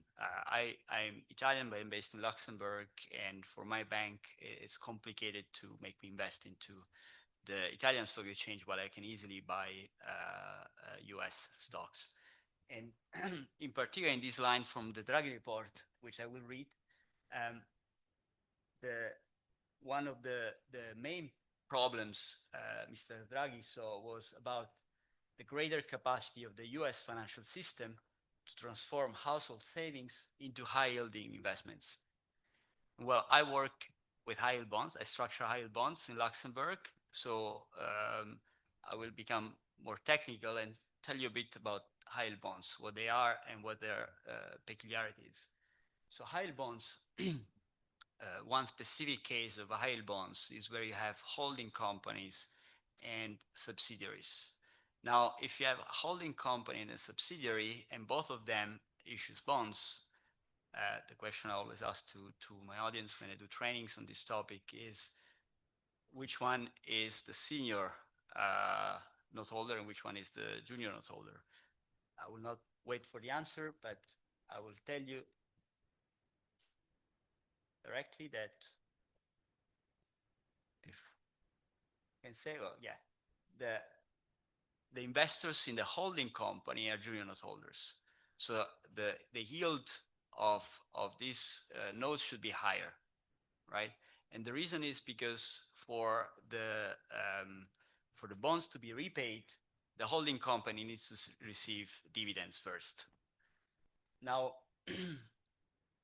if you apply this structure to a group, now in a group structure, you want to have the notes being issued by the holding company. And here we're talking about large groups, but also small, medium enterprises groups. They're very important. So for the European economy. So when companies in Europe want to access debt capital markets and issue bonds, what they would typically need to do is to have their operative companies, to avoid the structural subordination, to have the operative companies to provide a guarantee to guarantee the bonds. It's a very common structure. It was developed first in the US. It moved to as a product, as a financial product, and it's popular also in Europe. Now, while in the US, went too far. Well, in the US, normally when you have a public capital market, so a public offering, an offering that can reach retail investors, the regulator would be fine with having financial disclosure at the level of the holding company. In Europe, the prospectus directive first, and then the prospectus regulation requires each of the operative companies providing a guarantee to disclose financial information, which is an additional layer of burden for European groups. That's fine as long as the operative companies are in Europe, that can be easily done, right? That's on top of the consolidated financial statements of the holding companies that, by definition, being consolidated, cover also the subsidiaries. Now, in Luxembourg, the National Competent Authority until 2019 was providing an exemption under the prospectus directive regime, and then also under the new prospectus regulation regime, because it's the same wording, that allowed at certain conditions, which were the same developed in the US, so they had adopted kind of a market practice in the US, to exempt from the disclosure of these financial statements. And this was very important for a lot of groups that have subsidiaries also outside of Europe, and they want to use their balance sheet to leverage, to get more financing at a lower cost. Now, in 2019, there was a change in administrative practice in the regulator in Luxembourg, which was mainly driven by the European regulator, that prevented these structures from happening because, well, you had to provide the financial disclosure on every single operative company. That effectively killed the market of this kind of high yield bonds. Now, I know it's a very specific topic, very practical, very, let's say, dear to practitioners, but it signifies a trend which occurred in Europe over the years towards, instead of more simplification and more, let's say, openness to capital markets, well, there was this openness, this idea in wars, limited the access of companies, increased the regulatory burden for companies. And that we've seen that with market abuse regulation. Basically, all the developments following the financial crisis, which were developed to protect investors, let's say, had the outcome of limiting the public capital markets. So had exactly the opposite effect. That is clearly seen by my last slide, which is taken from a report from ESMA, which I read every year. It's very interesting. I look for it every year. It's coming a bit later. Now, this was published in 22nd December 2025. It's my Christmas gift, where you have the statistics of the number of prospectuses approved by within the European Union by national competent authority. And you can see a trend which clearly started during the financial crisis. I highlighted 4 jurisdictions. I will mention why as well. But actually, I should have highlighted the last one. The last line, for those who can read, shows that in 2007 there were 8,175 prospectuses approved. Now, for those who don't know, prospectuses are approved when financial instruments need to be either offered to the public, so to retail investors, or to be admitted to trade, listed and admitted to trading on regulated markets. So capital markets that have a higher standard of ongoing disclosure for the issuers. Now, in 2007, there were 8,875. In 2024, there were 2,441. And the trend has been quite significant with a few particular drops. The financial crisis, of course, but also 2012, there was an important reform of the prospectus directive, and the numbers kept going down. 2019, there was the prospectus regulation. The numbers kept going down since then. Now, this is, if you can see, Ireland has been particularly affected. Luxembourg has been particularly affected. I want to show the case of Latvia, which is a very tiny country in the European Union. But there was actually an interesting development between 2021 and 2022, where suddenly they had 80, they moved from 7 to 80. And the reason effectively is that the local regulator adopted new rules and kind of a more market-friendly approach towards approval of prospectuses. So together with one specific company that is acting as kind of collector of bonds offerings, let's say, is allowing an easier access to capital markets. And that shows a bit one point. You know, there is one topic which is important for a savings and investment union, and it's very important, which is supervisory convergence, which should be, it's very important, I would say, that when dealing with that topic, there is no, we don't forget about the importance of having, and sorry, another one, Italy, which has been also going down, but there is hope for 2025 because Consob adopted a similar approach to the Latvian regulator, having like a new set of rules for traders for specific kind of products. So there is hope. I want to look at, I'm very curious to see the next statistics next year. And I want to say, when we talk about supervisory conversions, we do not need, it's important to remember the fact that Europe is, well, still 27 markets. We want to have a single market for capital markets, but it's important that we take care also of the, let's say, the European champions in capital markets, like Ireland, like Luxembourg, and do not forget of all the efforts they made to build a sustainable and public capital market. Thank you.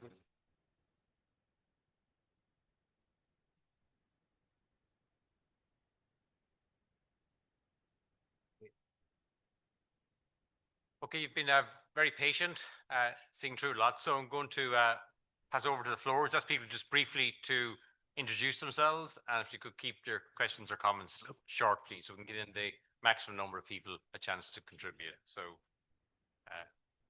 we have a microphone just here in the second row, Sharon.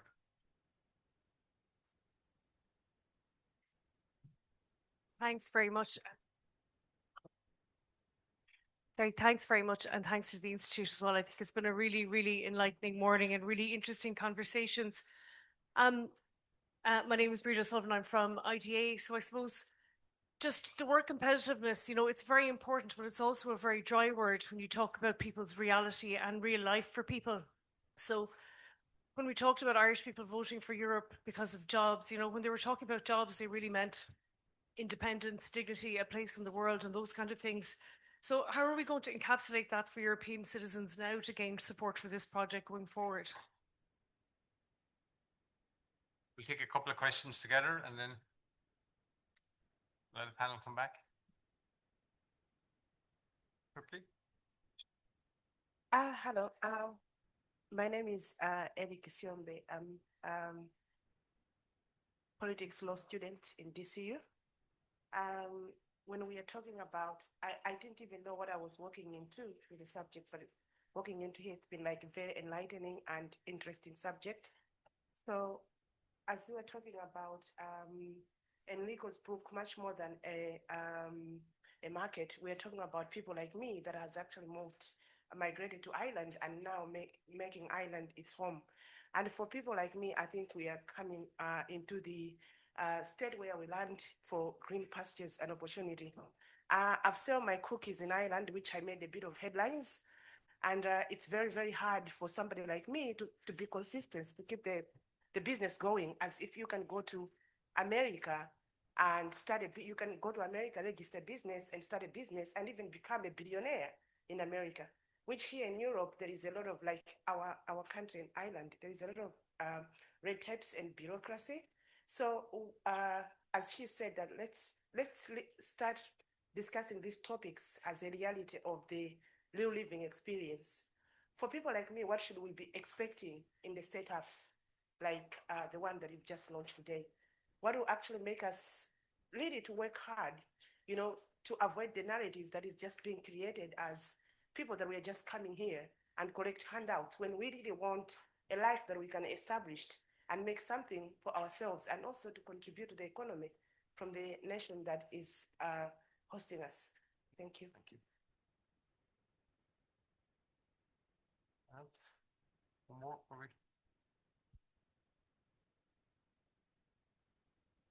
Okay, Dáire, we'll go to you. Yeah. Sorry. Sorry, I left that a bit late. My name is Michael. I'm an LLM student. I just want to ask about an anecdote that the minister gave earlier on. He spoke about a time in the 80s where it was very, very common for certain estates, whole estates of people to leave the country and to emigrate to places like America. Specifically for Mr. McCoy, obviously we're seeing something now, despite the kind of economic maturity that was referenced of the 90s, decades on, we're seeing that level of youth emigration again. Is this something that, in terms of policy in Ireland, but also across Europe, is this something that concerns you for business? Okay, thanks you reference obviously that one, but maybe in terms of the others, to sort of growth potential for SMBs compared to the North American experience, and how does that relate to, how do we define even how that relates to sort of, I suppose, well-being in this broader sense for citizens? Sure. Yeah, thank you, John, and thanks for the questions. I think they all have a human capital element to them, and a social capital, I think, on the first question as well, in terms of maybe outside of the labour market. So, and connecting up to what we've just been talking about in terms of the freedoms, the 4 freedoms and the potential 5th one that Professor Letta is talking about. I think the strength of the European Union has been its capacity not just to see people as economic units, but also to very firmly reflect our values on the European social model, which is as I said in my speech, is a great strength if we can sustain it. And I believe that it could be the factor that could actually be the distinguishing factor in terms of the ultimate success in the globalized world that we have now. It's very clear by a long history in terms of China, but in more recent times in the United States, that it's not about the average citizen. It's about the elites, and it's about the utilization of human capital for strategic advantage, be that in terms of lower cost or in terms of repayment, in terms of the profit share in the United States, in particular, to the few. So Europe's strength has been the capacity to be an attractive place for people to come, to be tolerant, and to provide social safety nets. And so I think that's the great advantage that Europe has. It hasn't been a hugely successful one for small and medium enterprises, because concurrent with that is the scale of the regulations required to show that you are being able to provide that social infrastructure. And the regulations are required in order to address the quality aspects, be that in the labor quality or in the standard of the products. So I do think, though, go back to the macro for a second, I think that right now, the European social model is perceived as being an anchor on the capacity of Europe to react to the competitors that are perhaps China, the United States, and other jurisdictions of the world. And it probably becomes most relevant in the short term, where it's very clear that Europe has to now prioritize, going back to that arrow I was saying about security, has to actually devote a significant amount of its resources to its defense and security and resilience of networks and systems more generally. And because growth has been anemic in Europe for some time, it's been pretty flat to non-existent. If we're to increase the proportion going on defense and security as flagged by NATO as an aspiration of 5% of GDP, or even 3%, 3.5% of GDP on direct defense and 1.5% on other infrastructure, enabling infrastructure, it is clear that the choices then, where you don't have the buoyancy of growth, is hard decisions have to be made to actually reallocate resources away from some of the social expenditure. And right now, that doesn't look like a credible proposition in Europe in the electoral cycles that we have. We've seen France in particular go out to try and remove even a bank holiday in terms of freeing up resources for productivity purposes and for ultimately on social provision being backed away. So Europe has a unique advantage here on that human social capital. Some of that will get eroded. It's been eroded as we speak. The decisions being made, not just on environmental grounds, but also on social protection grounds, is starting to roll back. Corporate social responsibility and due diligence in terms of the 3 S's or whatever, in that we're starting to see with the omnibus, which again, Europe's great using words that citizens aren't really sure what's going on with. So it couldn't be, again, simplification, but simplification kind of feeds into some of the concerns that you have there, and some of the simplification may not be to the benefit of SMEs. And then the final question on the migration aspect is that, interestingly,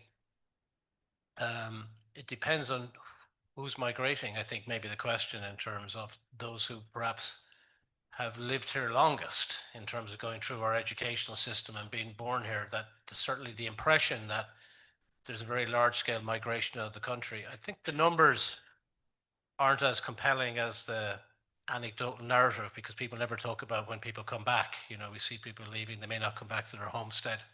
I emigrated from Galway to Dublin many years ago, so I still left Galway. So there's kind of a definitional aspect of this, but of course, it's the fact that our infrastructure is so tight. But the future for our population, and I think that Ireland is unique. I'll end with this, sorry, Chair, it's gone a bit long. Ireland's unique. There's no place, I believe there's no place on earth that has a lower population today than in the 1840s. Okay, the island of Ireland had 8 million people when there were 1 billion people in the world. It is now on the island, that's not a political statement, has about 7 million or so in an 8 billion world. So pro rata, this is a depopulated. And in fact, Ireland does need a larger population for a lot of the critical mass for infrastructure to be carried by a bigger carrying stock. And what we see in that regard is that the dynamics, Department of Finance recent reports show that the fertility rate will not get a natural increase. So migration is our future in terms of making this an attractive place for people to come to. I would say finally though, on the fertility, that's not an inevitability, it's actually part of a social construct. And I indicated at a conference recently from personal experience, the fertility rate in Ireland was declining from the 1980s, but actually had a very little blip, of which I was a contributor to with 4 kids. But the fertility rate went up towards the end of the Celtic Tiger. And the question is why? I have no idea why, but concurrent with that was the housing production numbers. I'm not saying these things are connected, but they may give a sense of hope that we were building 70, 80, and eventually 93,000 houses, that there wasn't this sense that Ireland was full, that Ireland wasn't going to be able to provide infrastructure or schooling or health systems at that point. I don't think I was thinking about that at the time, but it is a kind of a narrative that says that even in terms of the fertility, it doesn't have to keep going down. Will it ever come back to 2.1, the replacement rate? Maybe not. But if it starts to rise again, it slows down some of the pressure points in the economy. So that's my meandering way. I hope I've touched on some of the human aspect and the business aspect. Europe is going the wrong direction of this because it has to. It needs to put its efforts into securing Europe. And that unfortunately requires money going from other socially beneficial expenditure towards the necessity, but ultimately futile nature of security and defense. Andrew, could I turn to you? I mean, you spoke in terms of your introduction about having to advise ministers on things that now cross departments. Things used to be more siloed, agriculture-led on agriculture, and now most things crossing your desk have more than one minister, more than one secgen involved. And some of the big issues, energy security, data centers, obviously a huge debate in Ireland, but at a European level, it's lack of data sovereignty, which can only be provided through potential energy shortages, infrastructure. How, as someone who's in the policy sort of network, advising one minister, but ultimately trying to write a brief that will appeal to a whole of government, what's the process for Ireland that has sort of, to contribute to a European level debate on these issues, but also ministers need to get re-elected, they need to say things that are palatable to some extent, at least they can lead on things, but probably don't lead on too many controversial things at the same time. What does whole of government mean on some of those big things that Enrico spoke about? Thanks, John. I mean, it's I think we're fortunate in Ireland that we are a relatively small country, and that brings efficiencies in terms of bringing the right people together in a room who can share expertise and provide the right advice. I think the government works very well as a unit in terms of the interdepartmental collaboration and consultation between ministers. For a lot of our work day to day, and I see some of my colleagues, including Anne there from the Department of Enterprise, Tourism and Employment in the audience, we've built new structures of bringing together when we're sort of earlier in the process and we're trying to arrive at an informed policy position. We have new structures in place to bring together the relevant colleagues from across government, from every department, to have open discussions and policy analysis together. And I do want to in particular acknowledge the work of our colleagues in the Department of Enterprise in that regard on a lot of this competitiveness agenda.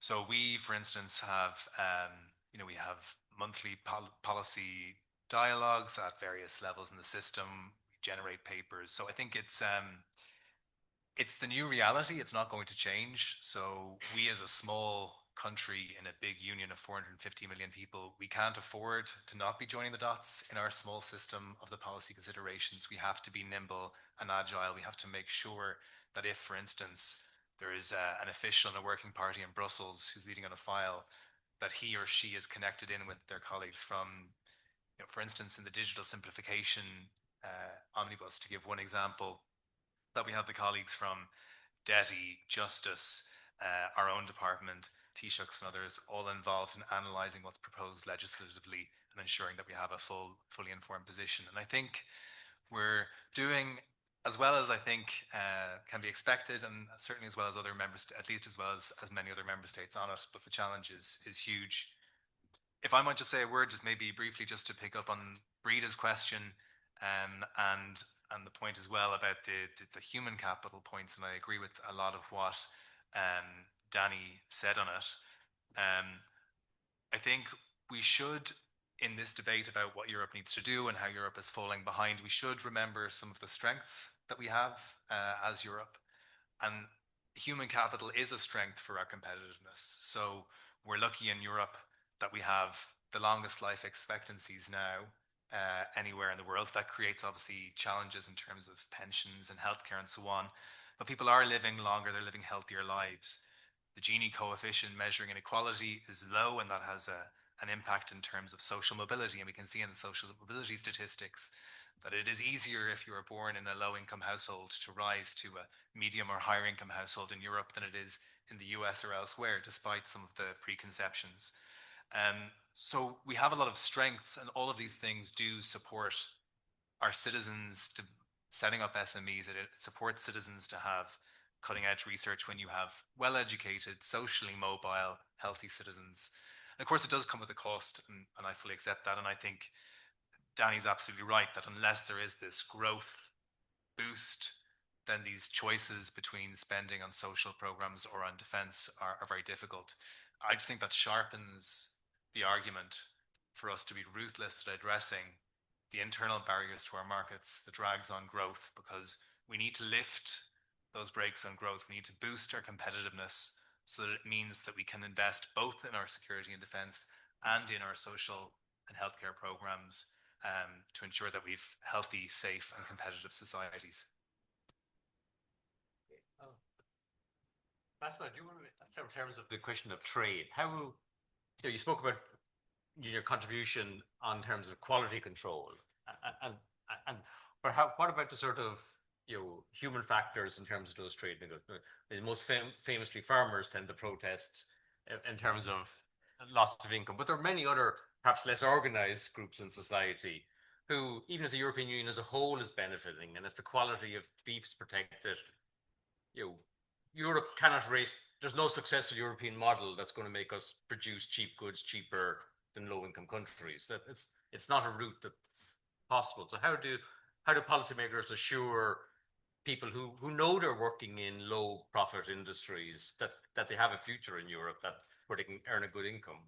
Well, as you mentioned, the farmers were concerned about the announcement of the agreement, specifically with the Mercosur. The fear is that those products can be imported here with a lower price, but mainly with a lower quality, because our producers need to overtake some checks, some quality control, which are not required in other jurisdictions. However, the aim of the Mercosur agreement and the aim of all the other agreements is to align the standards of obtaining a single product in order to let this product competitive in terms of cost to be produced and to be realized as it is the European one.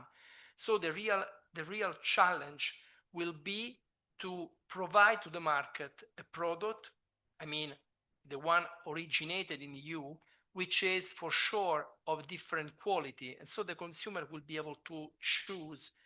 What I've seen from the comments given by the policymakers and about our representative, which are finalizing this agreement, is that numbers at the end, the local producers would not be penalized. They would have an opportunity because, on the other hand, they will be able to sell our products to the other markets, enlarging the base of the potential consumer. So I would see this perspective with an optimistic approach. Federico, speak to you in terms of capital markets. I mean, Danny spoke about resilience. You know, I mean, the regulators would say that one of the reasons they have perhaps a heavy hand on regulations is they fear another financial collapse. That deregulation means bankers cut corners, they take chances, they hire really smart mathematicians to build algorithms that nobody understands and they don't realize they're betting the bank. So the regulators are fearful that opening up capital markets, which they're not opposed to, but how do you get that balance right between assuring the public, or perhaps assuring policymakers most crucially, that a freeing up of capital markets is not just setting us up for another financial crash? And no, that's a good point. I mean, the statistics show that the products, let's say, if we talk about securitization, for example, which was, you know, the big culprit of the financial crisis, with everybody, I guess, watched The Big Short or read the book. If you look at the statistics on European securitization structures, there was no single AAA European note that defaulted during the financial crisis. And so what happened is we adopted in Europe a lot of strict rules on securitizations to prevent AAA notes from defaulting. The result of that is, while the US, where this AAA defaulted due to frauds, the outcome of that is now we have way more securitization structures in the US than in Europe. So by introducing higher and higher standards and limits, which ultimately, I mean, most of the time, these are formalistic standards. If you want to commit a fraud, you can still do it. You know, if you want to make a false statement in a prospectus, I mean, there is no one preventing you from doing that. It's a false statement. So effectively, what happened in Europe after the financial crisis, that all the standards increased, which led to higher costs for issuers, for banks, for, let's say, placement agents, and that remove possibilities for many products to be offered to the public, which led ultimately to either these products not being available at all or being offered only to private markets. So effectively, high net wealth individuals and investment funds. So that's, I think, a good lesson to see, and maybe how to move forward for Europe. On that point, maybe I think Federico is running their time to bring this panel to a low. Time for some coffee now forward. I'd like to thank our four contributors to the panel for their insight and for their follow-on to the thing. So thank you very much. Folks, so we have our second panel, an academic panel around the topic of the day, around the launch of the new Jean Monnet Centre Compete. Niall asked me earlier, will there be any literary references? Because though I'm the Dean of the Faculty of the Humanities and Social Sciences, I do come out of the School of English. And there was one idea in Irish imagination around the fifth province. We're talking about the fifth freedom. But the fifth province was an imaginary place beyond all the kind of conflicts of north, south, east, west within Ireland. So that idea of this extra space or special place where one could further the development of the idea of the union, I think is somewhat interesting. Okay, so we have four panelists, colleagues from DELI here today. And our first speaker is Dr. Ian Cooper, who is a senior research fellow at the Brexit Institute here in DCU. He has previously held academic positions in the UK and Norway and Canada, and most recently he was Jean Monnet Fellow at the European University Institute of Florence in Italy. He is the scientific coordinator of the Jean Monnet Centre of Excellence Compete, and his current research is on EU social policy and post-Brexit EU-UK relations. All right, Ian? Thank you. Okay, I'm just going to say a few remarks. First of all, so I'll structured in three parts. First, I'll just say some general remarks about Compete and this kind of project and where it fits into kind of the mission of DELI and the mission of the university. Second, I'm going to talk more specifically about the structure of Compete. And third, I'll just say a couple of words about my own research and where that fits into the Compete research agenda on social policy. So first of all, on Compete, the Jean Monnet Center of Excellence Compete, like all Jean Monnet actions, we have a mandate to produce high quality research in the public interest. But specifically to generate knowledge about the European Union and knowledge that is policy relevant. And it's aimed not just at an academic audience, but also at the EU institutions and other stakeholders and the general public. And this mission is something that we wholeheartedly support, as you can imagine. So what is this Jean Monnet Center of Excellence?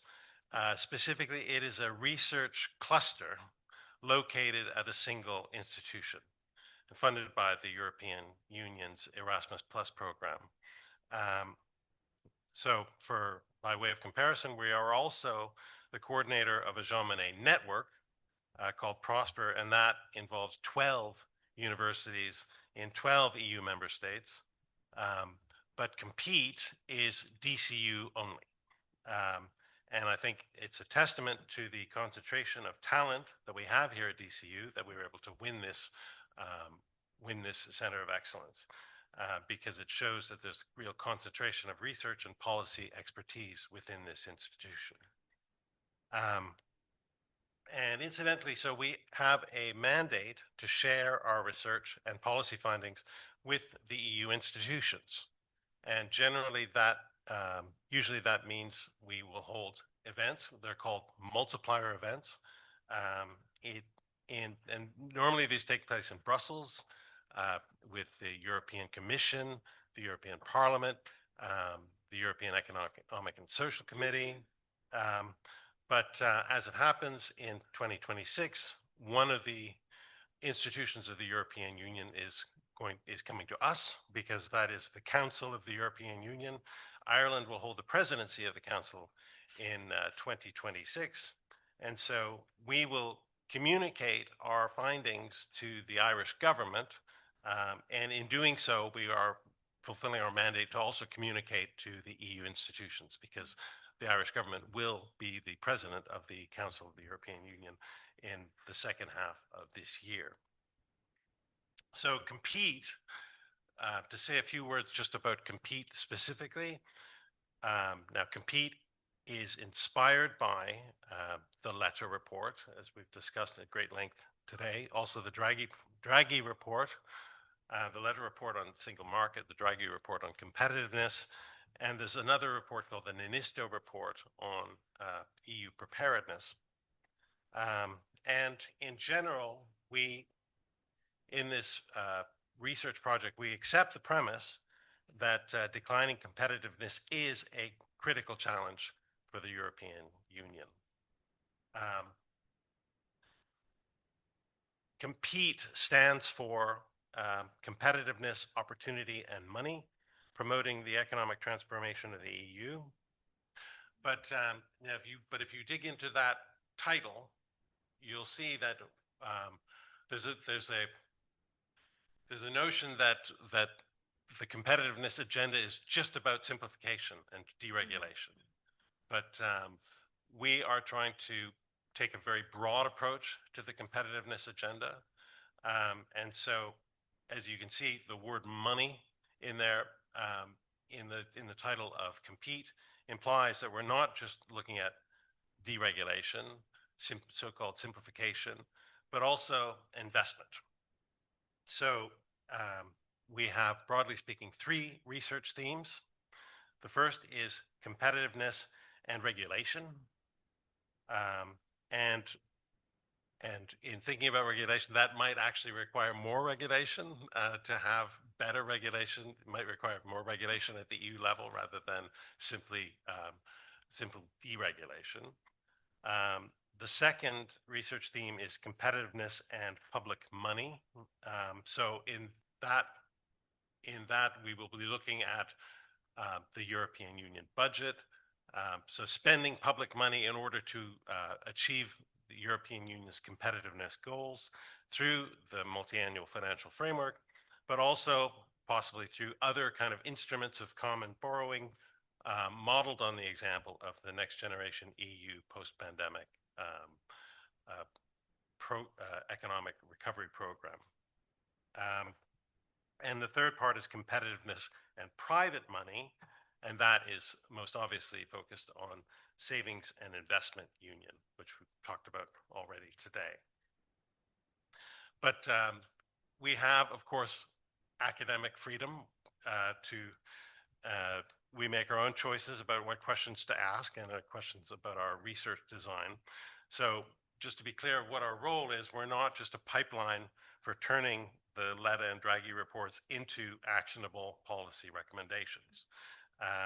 We have our own kind of, we can make our own decisions about what we research, and we can question means and ends in thinking about as the way we kind of will take the Letta and Draghi reports and do research in this area. And another point I would just make quickly is that that as academics, we don't want to kind of gloss over conflict. If your technocrats tend to gloss over conflict, but we want to squarely address kind of conflict that does exist. And I would just name three areas. One would be distributional conflict. That is, when you are pursuing a competitiveness agenda, there can be winners and losers. And we should frankly sort of address that question. Another kind of conflict is political conflict, ideological conflict within Europe. And I say that because as we've seen, especially after the last European Parliament elections, the median position in European politics, especially in the European Parliament, has shifted to the right, and the centrist governing majority in the European Parliament is shrinking, and the functioning governing majority for the competitiveness agenda might be a right and a center right and far right coalition rather than the centrist coalition that we have been used to in the past. So that's something that we should also kind of just frankly sort of address in our research. And of course, the third kind of conflict is geopolitical conflict, where I guess I'm thinking in particular about conflict with the United States, as we've seen after the Greenland episode of last month, that the European Union is vulnerable to weaponized interdependence. That is the United States using its position as kind of controlling the levers of the global economy to disadvantage the European Union, and how the European Union needs to defend itself in that case. So these are kind of the three main strands of the Compete Jean Monnet Center of Excellence research agenda. And just say a couple of words about my own kind of research. I am looking at social policy. Now, social policy, this is not antithetical to competitiveness.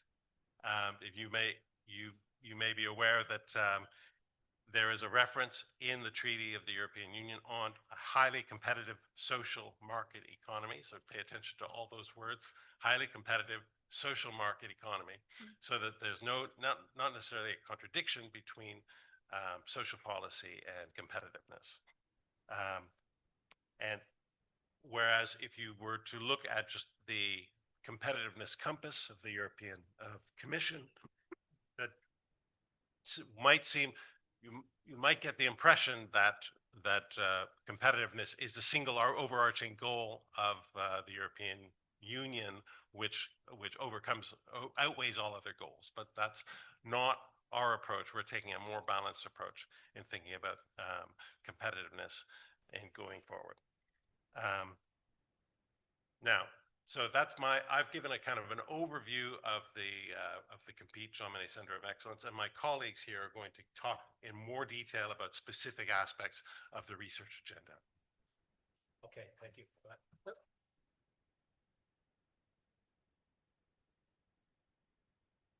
Thank you for that, Ian. Very useful to get that overview and certainly the idea, the agenda of what you're going to be looking at over the next number of years. Our next speaker is Dr. Niall Moran, who is an assistant professor in economic law at the School of Law and Government here in DCU, where he specialises in EU and international trade law. He is also deputy director of the DCU Brexit Institute. He is also, this is amazing, you're also a qualified barrister in Ireland and has been admitted as an attorney in the state of New York. So prepared for all things, I think. No, that's very good. Last year, he published the book International Trade and Investment Dispute Settlement from Rise to Crisis and Reform. Okay. Thanks a lot, Derek, for touching on a lot of those recent achievements. I'm just going to briefly introduce my research, talk about the broader background of Compete, and then mention a little bit how my research ties into it. So fundamentally, my research concerns international trade and increasingly emphasizes the EU as an actor in this area. Trade is, of course, an exclusive competence of the European Union, be it in concluding free trade agreements or representing the EU and its member states in dispute settlement in Geneva at the WTO. My early work in this area looked at the role of trade agreements in international economic relations. My first monograph was a study of over 100 trade investment agreements, and I was basically looking at the question of how the form of these agreements impacts outcomes in this area. So trade and investment are frequently described as two sides of the same coin, and if trade barriers persist, an investment agreement can be a way of getting around these barriers. A second strand of my research focuses on the enforcement of trade rules. So my book came out last year, which explored the recent serious challenges to dispute settlement in the trade regime with the blocking of the WTO's appellate body in Geneva, as well as reform efforts both there and in the investment regime, both areas in which the EU has had a really serious leadership role. There is a shift as well to dispute settlement under regional trade agreements, which is something that we document in this book. This really underlines the need for a predictable, rules-based environment, which is really essential for EU business to thrive and ties in with this theme of this new centre. There is, of course, as we've heard, a real shifting context in this area, whereby economic security and competitiveness are becoming the real central objectives of the EU. As we've heard, it's a difficult time for industry. Energy costs still 3 to 5 times those of our largest competitors, much higher in the aftermath of the invasion of Ukraine. Geopolitics also putting significant pressure on supply chains, so great disruptions there. What are the consequences of this? The EU's competitiveness report came out last month for 2026. We saw the loss of 500,000 manufacturing jobs in the EU in the last 2 years alone. And indirectly, these support 2 to 3 jobs each. So it's a serious time. And I wanted to put up the next slide, which is a word cloud which was put together last summer by the German Chamber of Commerce, based on a survey of 25,000 companies, discussing their perception of the economic risk environment. And although this was a snapshot of the German sentiment, you see this mirrored in reports basically across the EU. So what does this tell us? businesses don't like bureaucracy, quelle surprise. But the largest terms remind us that competitiveness is shaped not just by innovation and technology, but by the broader regulatory environment in which our companies operate. So the message, I think, is clear. We need to take these concerns seriously and examine the legal and policy frameworks that our companies are operating in. In terms of my area of expertise, international economic law, it has an important role to play here. And my work intersects with some of the key themes that come up here: barriers to trade, supply chains, the conditions for investment, geopolitics. And a key area of my focus is free trade agreements. So as Massimo was telling us earlier, the need to ensure enhanced market access for our firms and managing the risks that have become more acute as geopolitics bites. There have been a host of recent EU trade agreements concluded with some very large partners such as Mercosur and India, as we've heard. But we're also seeing new steps in these areas, including areas such as chapters on critical raw materials, which will strengthen EU supply chains and the competitiveness of EU industry. I had a recent article on this evolutionary trend in EU economic law. Alongside free trade agreements, we're also seeing a new generation of instruments that aim to level the playing field and address distortions in the common market, such as the effect of third country subsidies or the fact that there's a price for carbon that isn't faced by those exporting to the EU. I'm the coordinator of a Jean Monnet module on leveling the playing field in EU trade and competition law, and this is a central focus. Studying the deployment of modernized trade defense instruments, as well as recent initiatives such as the Foreign Subsidies Regulation, CBAM, and the introduction of rules that ensure, for instance, reciprocity in procurement markets. So trying to open up new markets for EU firms. So really trying to ensure that EU firms, they're not systematically disadvantaged. This evolution is linked to a shift towards economic security. In this age of power rivalry, there is a trade-off between the openness that we have known and the fact that this can be weaponized and the need for a security. So my research is really focusing on how these can be balanced and how our external partnerships can lead to greater competitiveness. So I'd like to conclude with some brief reflections on what this means for Ireland. So in some sense, we seem slightly insulated from some of the concerns expressed in the word cloud. The economy is performing well. We're still an extremely attractive investment environment. But of course, our prosperity is deeply interlinked and interconnected with that of the single market. This is the ecosystem that sustains our exports and our investment model. So I think for Ireland, the need to act is twofold. Firstly, to maintain the domestic conditions that have led to us being such an attractive destination for investment. And secondly, as was touched upon by Minister Byrne, as well as Andrew, the need to be an active and constructive voice in Europe and to maintain and to shape an outward-looking competitiveness strategy. So fortunately, this will be, as we heard, a key theme of the Irish presidency starting in July. So going forward, I think that competitiveness will be one of the key challenges for us over the next decade. Ultimately, it's about ensuring that EU firms are able to compete successfully in the global economy. And I look forward to working on this over the next few years. Thank you.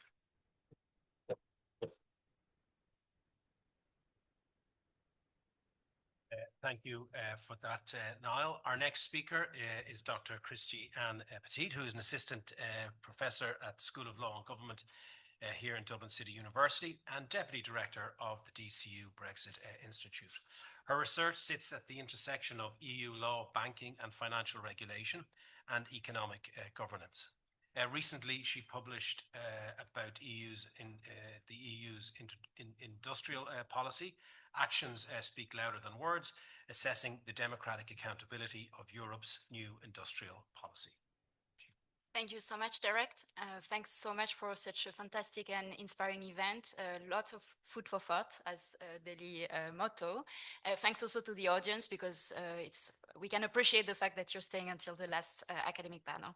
So I will briefly comment about the relevance of competitiveness for banking and finance, which is my primary research area. Then I'll move on to some research streams that I thought about for the next few years to share with you. And lastly, to conclude, I will elaborate on the most pressing files I consider for this specific field. And of course, this is tying up research and policy discussions.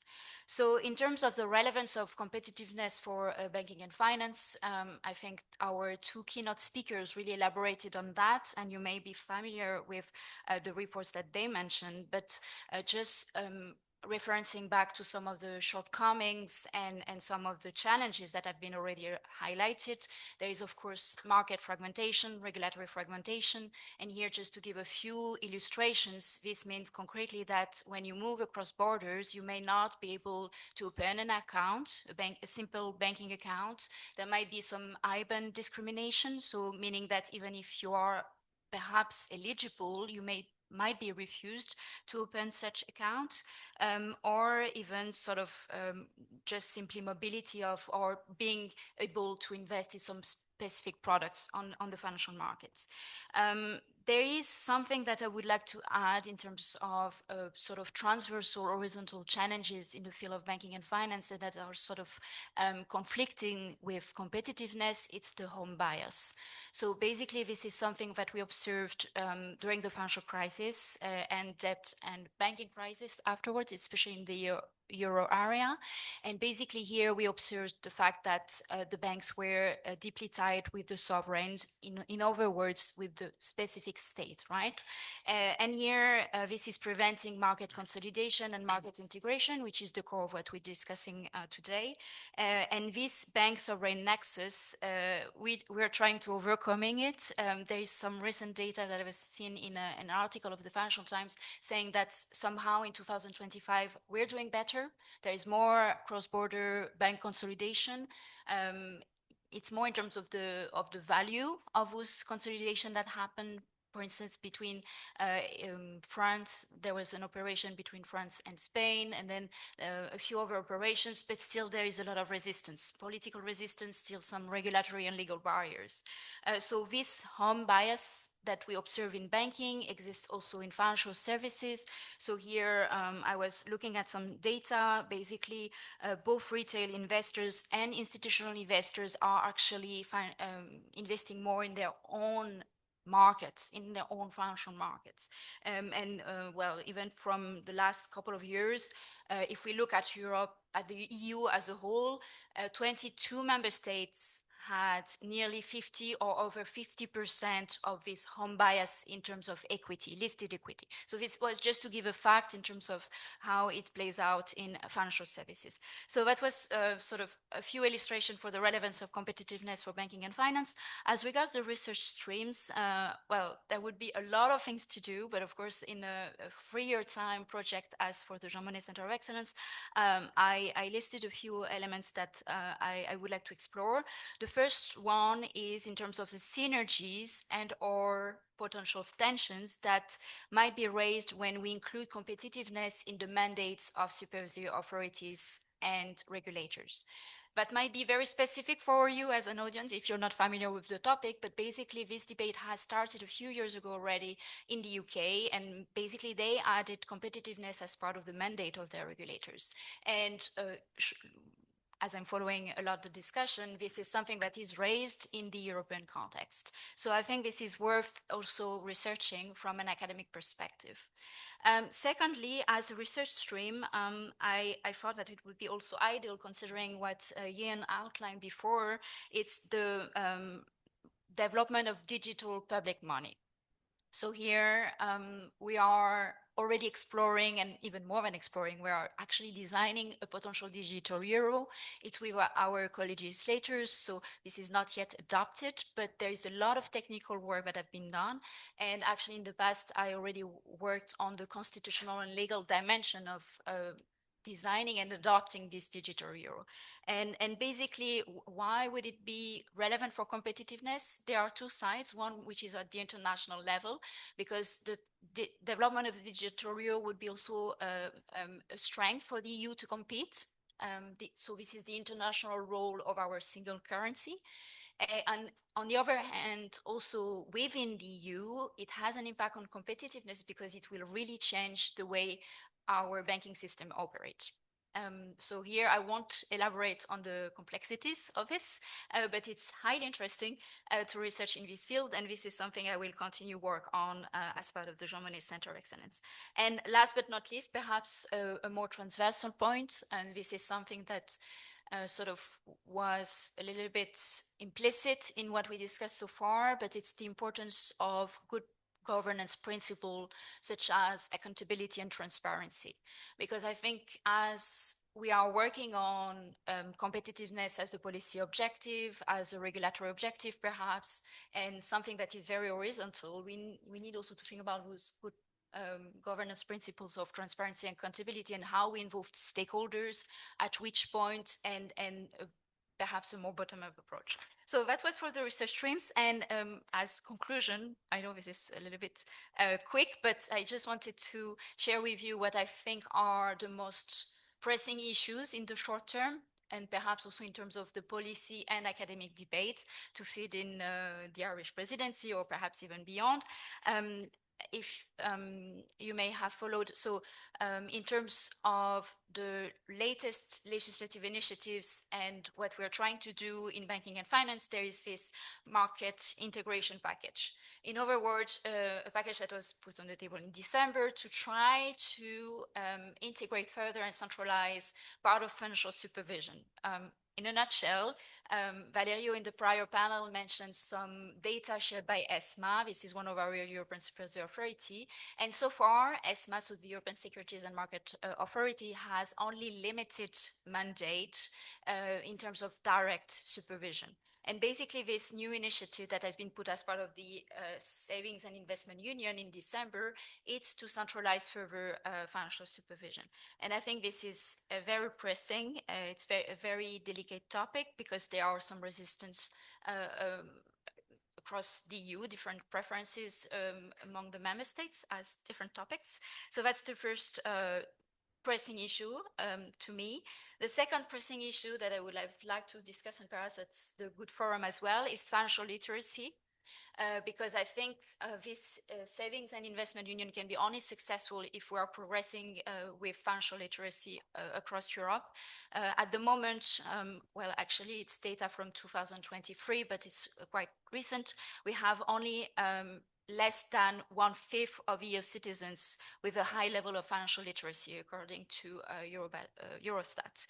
So here, financial literacy is again something very transversal. I think all stakeholders should be involved. Of course, ourselves as a higher education place, this is something where we can contribute.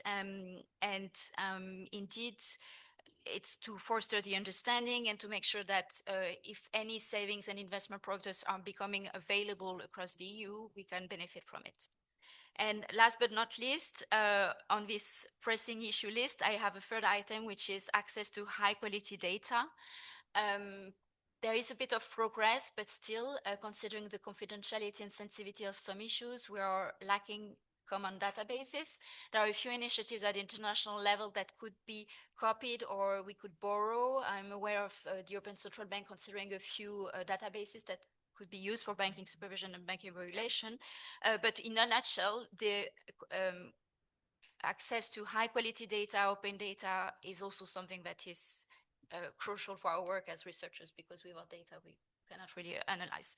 So, and just to wrap up, to me, these two items of financial literacy and open and accessible data are actually also contributing to enhance skills. and this fifth freedom that has been depicted as a horizontal enabler by Enrico Letta. And I will stop here. Okay. Thank you very much.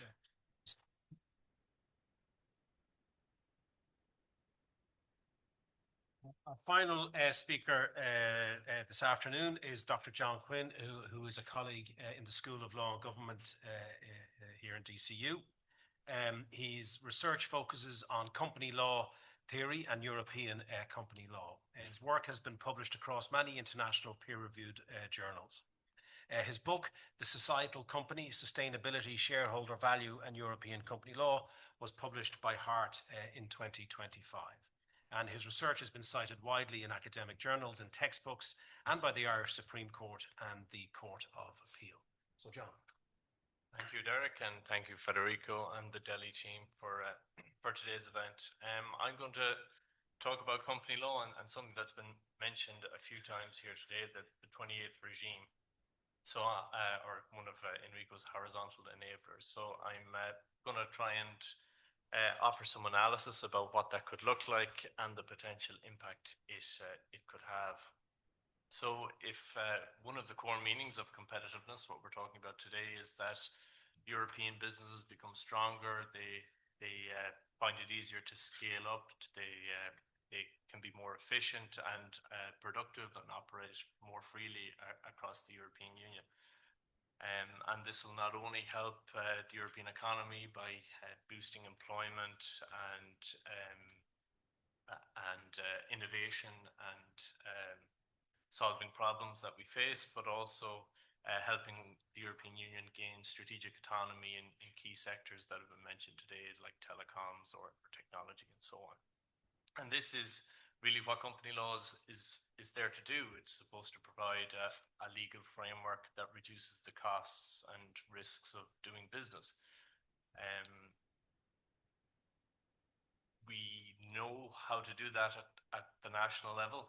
We've known that for a long time. You allow companies to be legal persons, you allow them to own property and enter into contracts, and you give them access to the courts, and you give investors limited liability. They only risk what they invest. It's proven to be a little bit more difficult at the European level. There's not an obvious historical solution to the problems faced by businesses trying to engage in cross-border trade. The closest comparison we have is in the United States, where they approach this issue through an idea of regulatory competition. Basically, all the states compete against each other to attract business by offering more and more relaxed rules and a more business-friendly framework. And that led to Delaware becoming the most popular place to run business in America, and this is where most American companies set up. The European Union did not follow that approach, rightly so. I think it would have been really problematic for the European Union if all companies or most companies ended up flocking to the Netherlands or one of the member states. What the EU tried to do was to harmonize company law rules to try and create a common framework for businesses so that they could operate freely across the Union. That worked to a point, but whenever a particularly problematic issue arose, like employee representation or regulation of corporate groups, the harmonization process failed. And we're left in a scenario that everyone has mentioned. I think nearly all speakers have mentioned today, this idea of regulatory divergence, that there remains 27 different company law frameworks.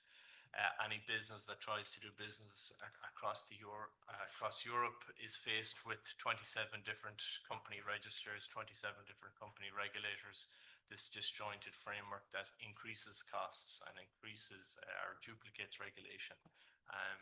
And this is where we get to the idea of a 28th regime or an EU incorporated. Rather than having one member state be the Delaware of the Union, the European Union itself offers a very business-friendly legal framework that is more advantageous to business than anything that the member states themselves can provide. So this is a very exciting idea for company lawyers, the idea that the European Union for the first time would create a company law code or some kind of specific regulatory system for EU specific businesses rather than business being rooted always, or companies always being rooted at the national level.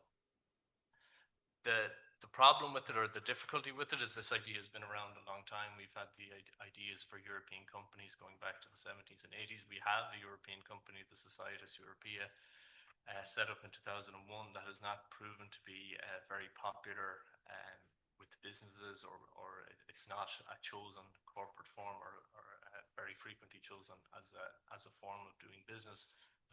So, and we've also had failed initiatives. The Commission tried to set up a private company in 2008 and again in 2014, and it met familiar barriers that has prevented the harmonisation of European company law. And we have to figure out a way of overcoming these challenges. And I think the 28th regime must be something different. It must be something more than just another European company. It can't be limited to an EU Inc. It has to have a clearer or a different value proposition than what has been experimented with or tried in the past. So I'm going to mention some things that maybe we're all awaiting on what this 28th regime may look like. But I'll, in my remaining time, offer some ideas about how it could be different to what's been talked about or put forward before. And the first and the most obvious, or the essential component of it, I think, is a European register, that a company can set up at the European Union level, be given a digital ID or some kind of formal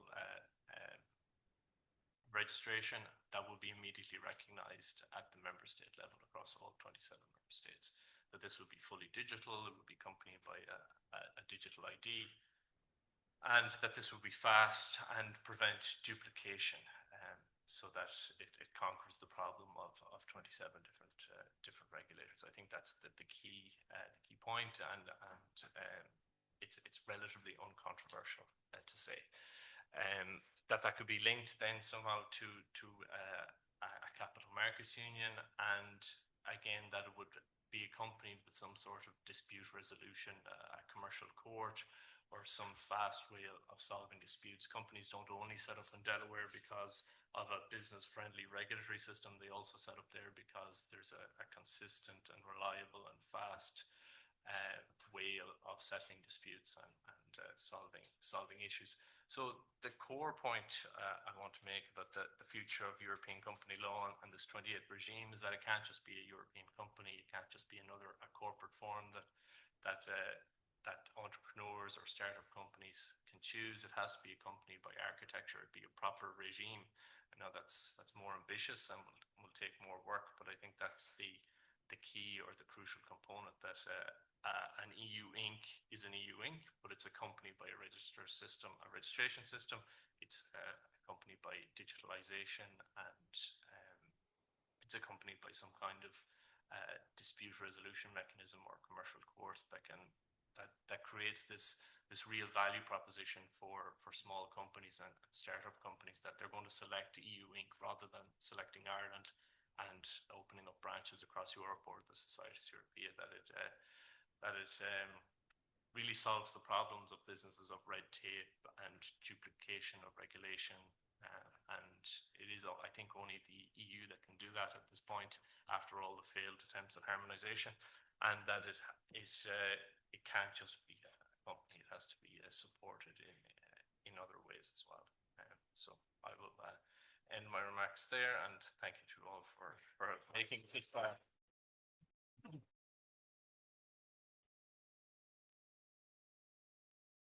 So I think what we see here is the kind of ambition of this centre, and indeed, just even very briefly, the kind of areas that scholars will be considering over the next 3 years, but also the kind of practical benefit of that, the idea of the hard reality of political decisions, but then how do we make them real for those in the real world. And just listening there, I think we get a good example of the kind of good work that's going to come out of this centre. I'm mindful of time, but we have a little bit of time, a few minutes, if there are any questions or comments from the floor.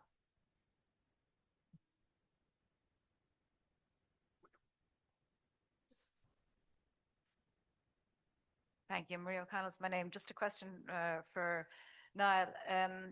Is there a timeline for this 28th regime? Because it just seems quite complex. Will a company, what will its domicile be? I suppose maybe it's a whole different mindset because the domicile is the EU, but it will have to have a place of business, an address. Are we a long way away from this? Is there something that they intend to have resolved in the next year? So the original plan was Q1 of this year. Enrico mentioned earlier it's now in April, so we're expecting it very soon. I know there's a lot of people working on it. As regards to the domicile question, we don't know, but my guess would be that it would have a lot of EU level rules to try and solve cross-border issues. So like I mentioned, the EU register and a digital ID and a business wallet, these kinds of things that can conquer the high-level problems. And then it would then default back to a national level for everything that isn't covered in the 28th regime. So my guess is that the idea is to create a value proposition at the EU level, and then for like the minutiae of company law, the real technical stuff around insolvency or director's duties, that you would default to a national level.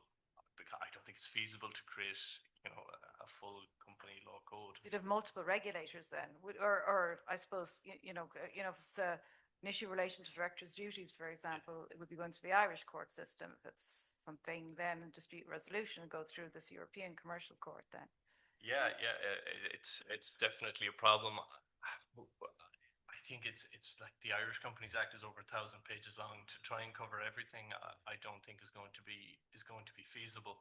I think it's inevitable that you'll end up in some kind of dual hybrid. But I think the key point is that the EU create a really convincing, for the problems they're trying to solve, an all-encompassing framework, and then forget, like you're saying, director's duties.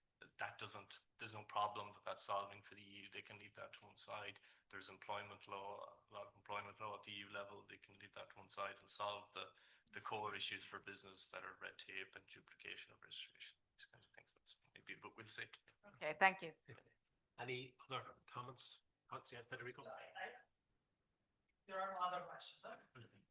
Just to jump on this, because that's something I was asking Enrico as well. I mean, you were making the comparison, John, with the American federal system, where you have 50 different legislation for each of the 50 states. There is no such a thing as a U.S. company at the federal level. So you go to Delaware, you go to Texas, but you do have in the U.S. some horizontal issues like Chapter 11 for insolvency. And so my question to you is, I mean, both a legal and a political one. I was asking the same to Enrico. Okay, it's all grand to speak about a 28th regime, but can you imagine the ministers of justice of the 28 member states sitting in the same room and trying to come up with how to do a European company? And my honest guess is the German minister will step up and say, well, of course, the European company should just be a copy paste of German company law. And then the French minister will stand up and say, ça c'est pas possible. It will have to be exactly like the French company law. And I mean, I'm making it into a joke, but you could just see the political difficulties of doing that because, as you said, it's 1,000 pages in every legal system, how you regulate companies. And I wonder, do we need to really do all of that at the European level, or could we not just go the American way, as you suggested, of just saying, okay, insolvency is a matter, because if a company goes bankrupt and has assets across the EU, then we must have a kind of a common way to wind that down. Sorry, there is a question in there, but I can't really formulate it. No, I understand, and you're absolutely right. I mean, this is why there has been very little developments there's been any amount of initiatives on European company law, but very few of them have actually made it through. And for exactly the reason that you're saying, it's complicated. It's deeply embedded in a kind of a national identity, how companies, like nation states, are very reluctant to relinquish their particular style of corporate governance, whether it's employee representation in Germany or a common law system in Ireland, where we have quite a relaxed approach to it. So I think the answer must be that the European Union identifies 3 or 4 crucial problems that's prohibiting cross-border business and comes up with positive interventions that solve those specific problems. And as I said, digitalization is the most obvious one, where you can avoid all this paperwork. If you want to run a business across the EU right now, you have to register in Ireland, do all the paperwork there, then open up a branch in France and Germany and repeat the same things. And there is a business registration interconnection system that you can share this information, but there's no central European register, and that you can layer on that over time and make it easier for compliance with accounting, with various other compliance requirements. And I think I'm hoping that solves some of the. I think it's possible to create a full regulation of companies, but I think you can solve some key points that are holding back companies and preventing an EU one market. And I think they should focus on 3 or 4 key points, and rather than what would be your 3 or 4 key points? The digitalization, definitely, the central register, and some kind of dispute resolution, or some kind of way, like you have to articulate to someone in France that set up as an EU incorporated, it's going to be better, like they will know the French system, they will know lawyers in France. You have to say, here is the value added of becoming an EU incorporated company. And I think those are the things that they would leave the most value on. Just once only registration, a digital ID that's recognized everywhere, and some reassurance that if things do go bad or there's a dispute, you're going to have a fast, quicker mechanism to solve them that won't be accessible to other companies. That's what I would say, but we will see. Easier said than done, John. Yeah. Just one final question then. Hi, my name is Amit. I'm a social entrepreneur. I'm working on developing a product called as Promise Watch. My question is again to Professor John Quinn. I'm sorry, congratulations for your book last year. Thank you. And my question is actually extension of Professor as well, that you talked about societal company and predominantly focusing on value proposition by different companies. And this also brings up the light on data protection and compliances. What about, so if different countries in EU has their different data protection laws and data protection compliances, and when you're trying to implement, when you're proposing on the implementation of your the 28th regime. So what do you think from your perspective is there to bring for new entrepreneurs, the existing entrepreneurs, and the future, and also from the lens of AI compliance right now? Yeah, my initial reaction to that is that's exactly the type of problem the 28th regime shouldn't be trying to solve. I think that would be overreach. I think if there's barriers in data protection rules that are maybe not offering the optimal level of protection and creating undue regulatory burdens for businesses, that should be solved through an omnibus, the digital omnibus, where you have a careful analysis of data protection laws. You say, here are the ones that are really valuable in holding privacy. Here are the ones that maybe aren't so crucial for privacy, but are nevertheless causing increasing costs and imposing regulatory burdens on companies. So you carefully examine data protection, you kind of weigh up the optimal level of regulation that's as close as you can get to it, and try and solve it through an omnibus. So that's, I think, hopefully today was useful in painting out the various horizontal enablers. You've got simplification over here, which should be applying to data protection. And then you've got positive interventions like the 28th regime, and they solve different problems. And I think it's certainly going to be a challenge for the EU to get that right. But I think that's the avenue they're pursuing. And I think I don't.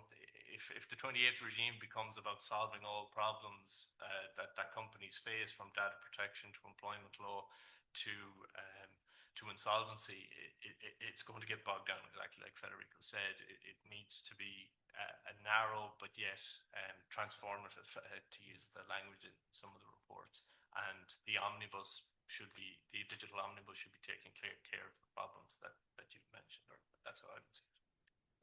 For the new entrepreneurs and for the existing entrepreneurs, so how they are, in versus how they're different from the point of view, or they're the same.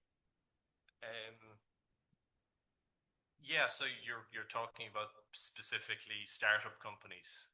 Yeah, well, again, there's a startup and scale-up strategy that the EU are pursuing to try and give specific benefits to smaller companies, and again, that's a targeted approach. So the 28th regime, there's probably a close tie to that, but again, I would say that the startup and scale-up strategy should be specifically focused on small companies and startup companies. Maybe there's a link to the 28th regime that they will help as well.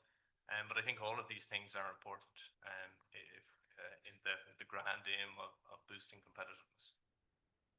Any final comments?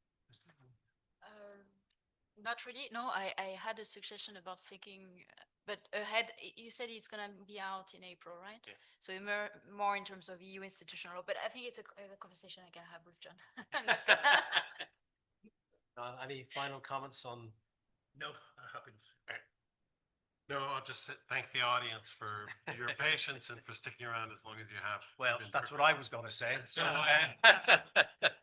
but no, listen. Thank you all for staying till the very end. I want to thank my colleague Federico for inviting me to today's gathering.